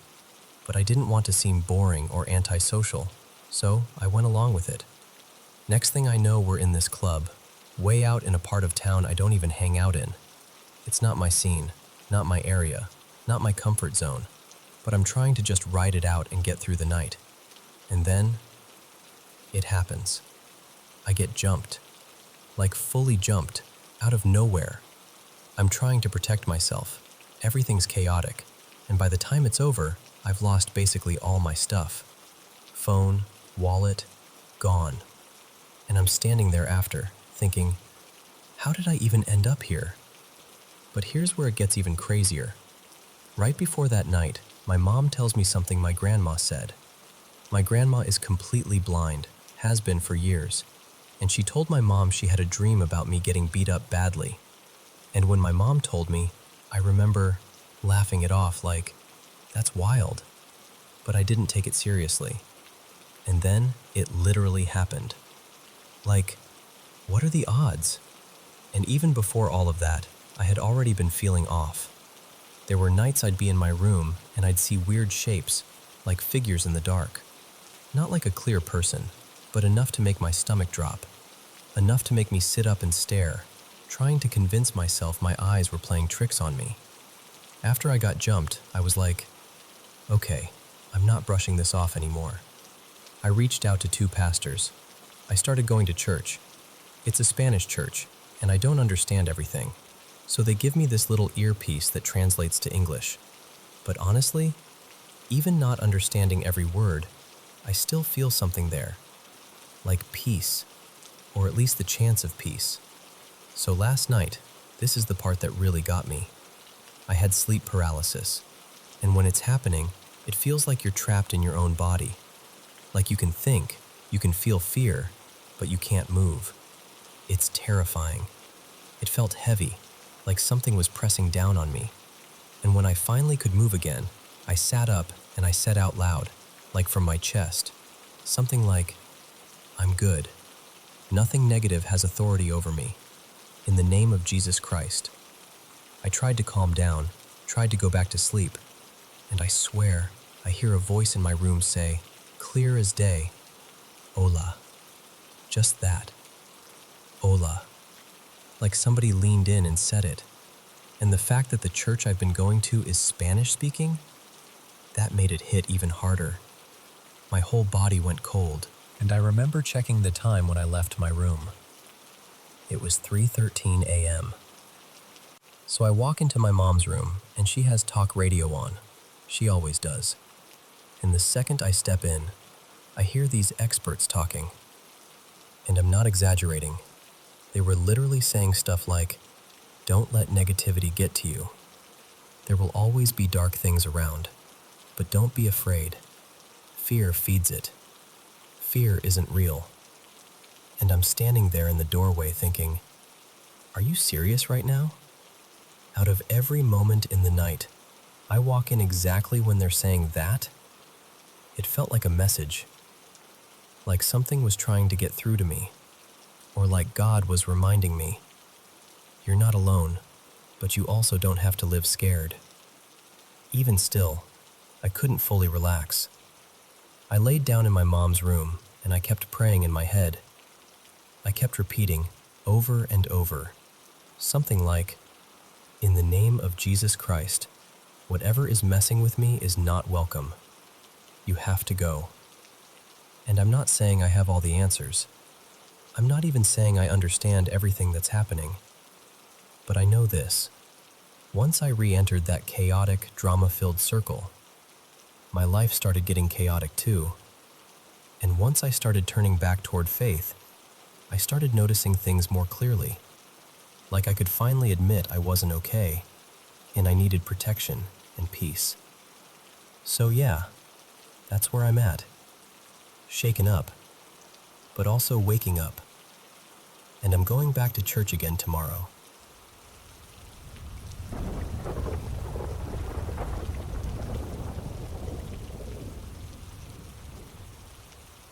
So, I'm still getting that cold, prickly feeling just thinking about this. It started on a Sunday night, right after I put my little one, Mila, she's just over 2, down for bed. I'm talking the usual routine. She's sleepy but awake. I tuck her in. We do our little phrases, the whole thing. Then I head downstairs, and as I'm walking into the kitchen, I turn up the volume on the baby monitor app on my phone. It's one of those Wi-Fi ones, and the second I crank it up, I hear a voice. Not a recorded jingle, not static, an actual voice coming through the monitor. And then I hear Mila respond like she's having a conversation, like this is totally normal. The creepy part is, I only caught the very end of whatever the other voice said, because I'd literally just turned the volume up. But Mila's response made my stomach drop, because she said something about turning off the lights, using this very specific little phrase that I always say to her. Like, word for word, the same weird little way I say it. And it felt like she was replying to someone who had just said that phrase to her first. For a second, I thought maybe it was me, like my own voice echoing somehow. But no, this sounded like someone else. I think it sounded like a woman, and for one horrifying heartbeat, it even sort of reminded me of my own voice. But I was so shocked, I don't trust my memory on that detail. My partner, Rowan, was right there. Just the two of us at home. We both heard it. We didn't even speak at first. We just looked at each other with that same, "Please tell me you heard that too" face. I got full body chills, like a pit opened up in my stomach. Because logically, it didn't make sense. Only Rowan and I have accounts for the monitor, and we've got two-factor authentication turned on. If someone tried to log in, we should have gotten alerts. We're logged in on our phones, and we also have a tablet that stays in the living room, right near me at the time, totally untouched. In Mila's room, there's basically nothing that could talk, just the camera and a sound machine. No smart speaker, no voice assistant, nothing. So I did the practical thing. I called the monitor company's support line. They pulled up the device details and told me the only logged-in devices were ours. Then they checked the camera's microphone feature, the two-way talk function, and they said it hadn't been used at all that day. Like, not once. So according to them, nobody had spoken through the monitor to her. And that honestly made me feel worse, because at least someone used the microphone is an explanation, even if it's a scary one. This was nothing. No trail, no cause. Then the next evening, Monday, early evening, around dinner time, I'm in my home office. And my office shares a wall with Mila's room. And I hear 2 knocks. Not little settling house noises, 2 sharp, distinct knocks on the wall, so loud I jumped in my chair. Then maybe 20 or 30 seconds later, 2 more knocks. Then about a minute later, the same pattern again. 2 knocks. 2 knocks. I remember sitting there frozen, listening like my body had decided it didn't want to move unless it absolutely had to. And then there's this other thing, and I don't even know how to talk about it without sounding ridiculous. And she just casually walks over to her little kid-sized chair, points like she's showing me something obvious, and goes, "He's right here. He's waiting. He's standing on the chair." Like it's the most normal thing in the world. I know toddlers imagine things. I know they invent friends and stories and whole invisible worlds. I know that. But the timing of it, piled on top of the monitor voice and the knocking, it's like my brain can't separate any of it. It all feels connected, even though I can't prove that it is. Since then, nothing dramatic has happened. No more voices, no more obvious knocking. But I'm not okay. I'm completely on edge, especially because Mila's the one in that room at night, and I hate that feeling of not being able to protect her from something I can't even explain. I even did the thing I never thought I'd do. I walked through the house with Sage, once everywhere, then again just in Mila's room.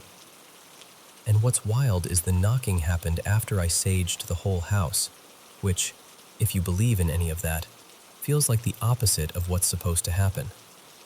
And now I'm stuck in this awful place where nighttime makes my chest feel tight.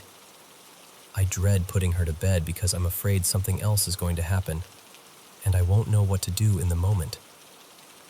So that's where I'm at, trying to be rational, trying to believe there's a normal explanation, but also feeling this deep, instinctive fear that I can't shake. And honestly, if you were me, would you think paranormal? Or would you think sleep-deprived parent spiraling? Over and over. And I still don't have an answer.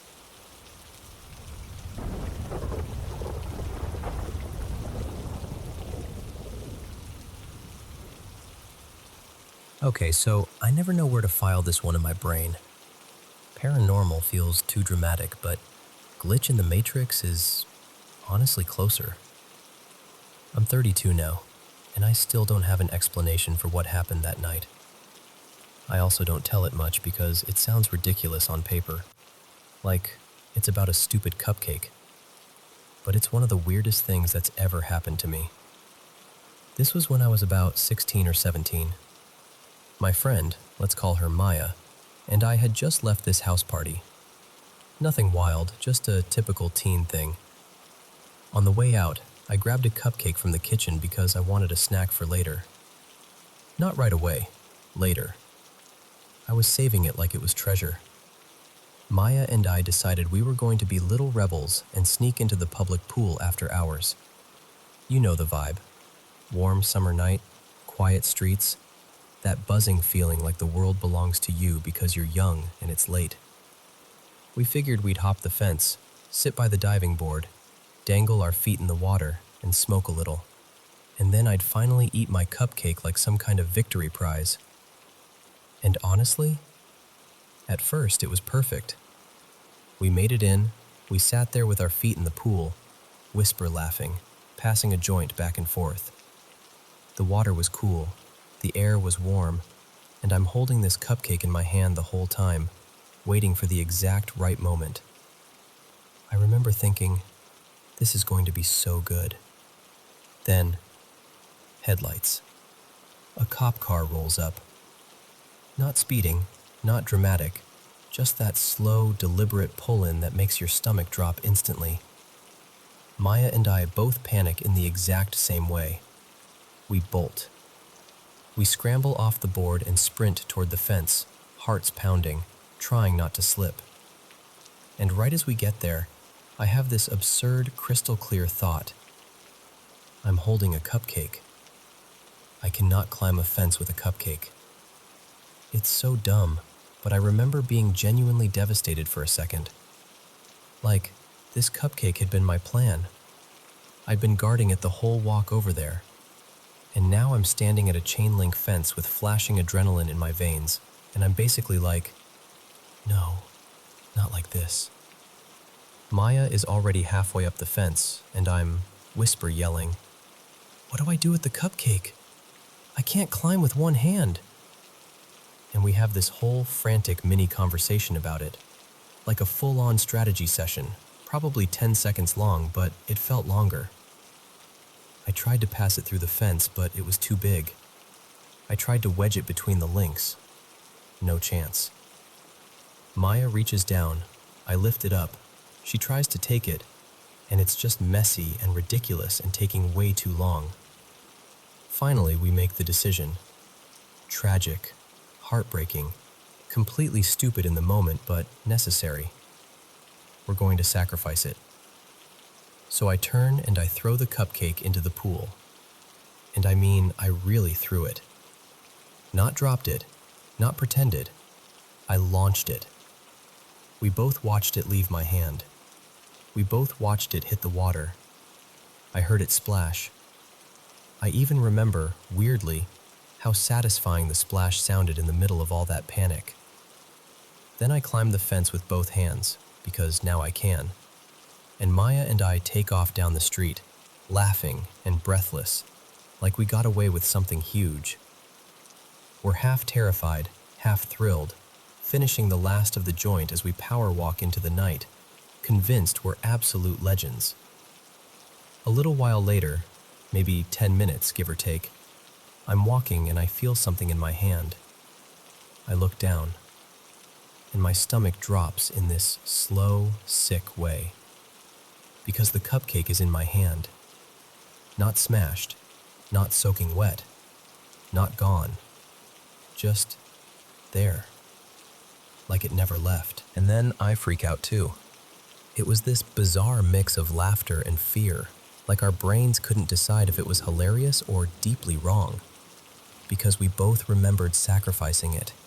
We both saw it hit the water. We both heard the splash. And yet here it was, sitting in my palm like it had been waiting patiently for me to notice. And yeah, before anyone asks, were we high? A little. But we weren't wasted. We weren't drinking at that party. And this wasn't the kind of high where you hallucinate a whole cupcake flying into a pool. Plus, there were too many steps. The whole fence situation, the passing it up, the "it won't fit," the final decision to throw it. Those details were burned into both of our memories. I physically couldn't have climbed that fence with one hand. That was the whole problem. And the craziest part is, it wasn't like we forgot and found another cupcake. It was the cupcake. The one I'd been hoarding like a gremlin for the perfect moment. The one we mourned for like a full 10 seconds. Years later, I ran into Maya, randomly, at this bar. We hadn't really talked in ages, but somehow the story came up, and the second I mentioned the cupcake, she got this look on her face like, oh my God, that happened. We sat there like actual adults, sober, talking it through seriously. And she remembered it the same way I did. The fence, the cop, the splash, the laughter as we ran. And then the moment I stopped and looked down, and there it was. No explanation, no satisfying ending. Just one of those moments that makes you feel like the universe blinked for half a second and then carried on like nothing happened. And honestly, every time I think about it, I still get that same feeling. Like, I'm not saying cupcakes are haunted, but I am saying that cupcake refused to be abandoned.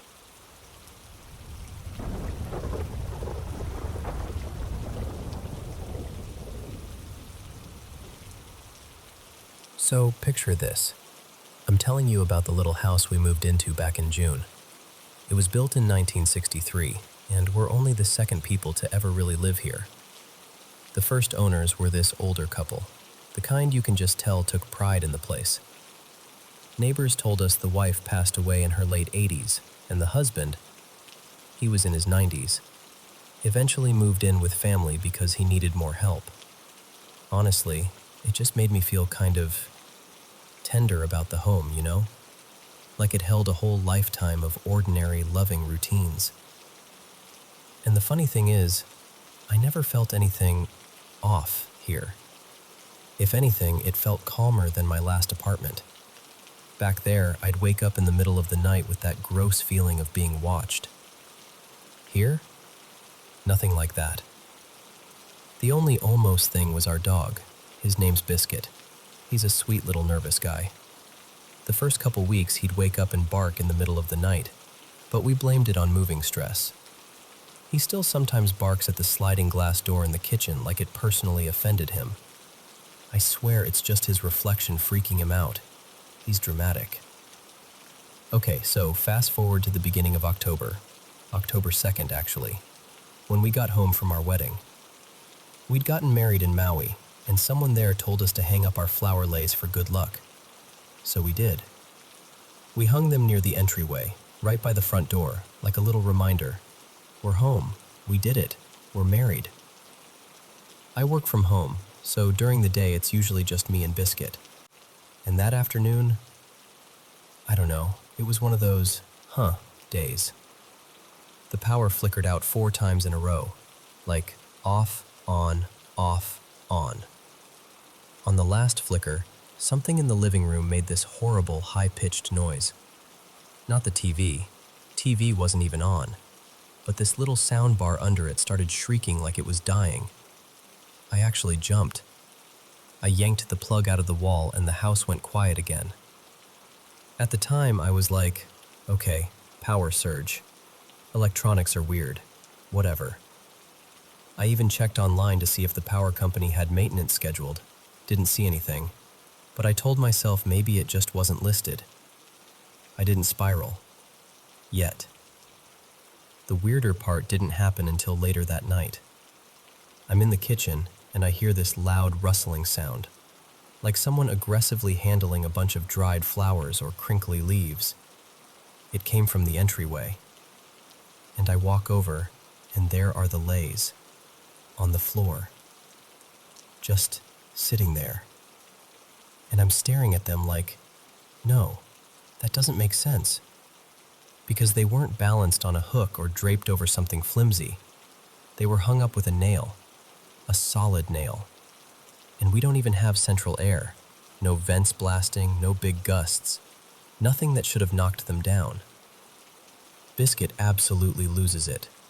He's barking like somebody's in the house. Like full body, hackles up, I'm about to protect this family with my entire soul mode. And I'm not gonna lie, I felt my stomach drop a little.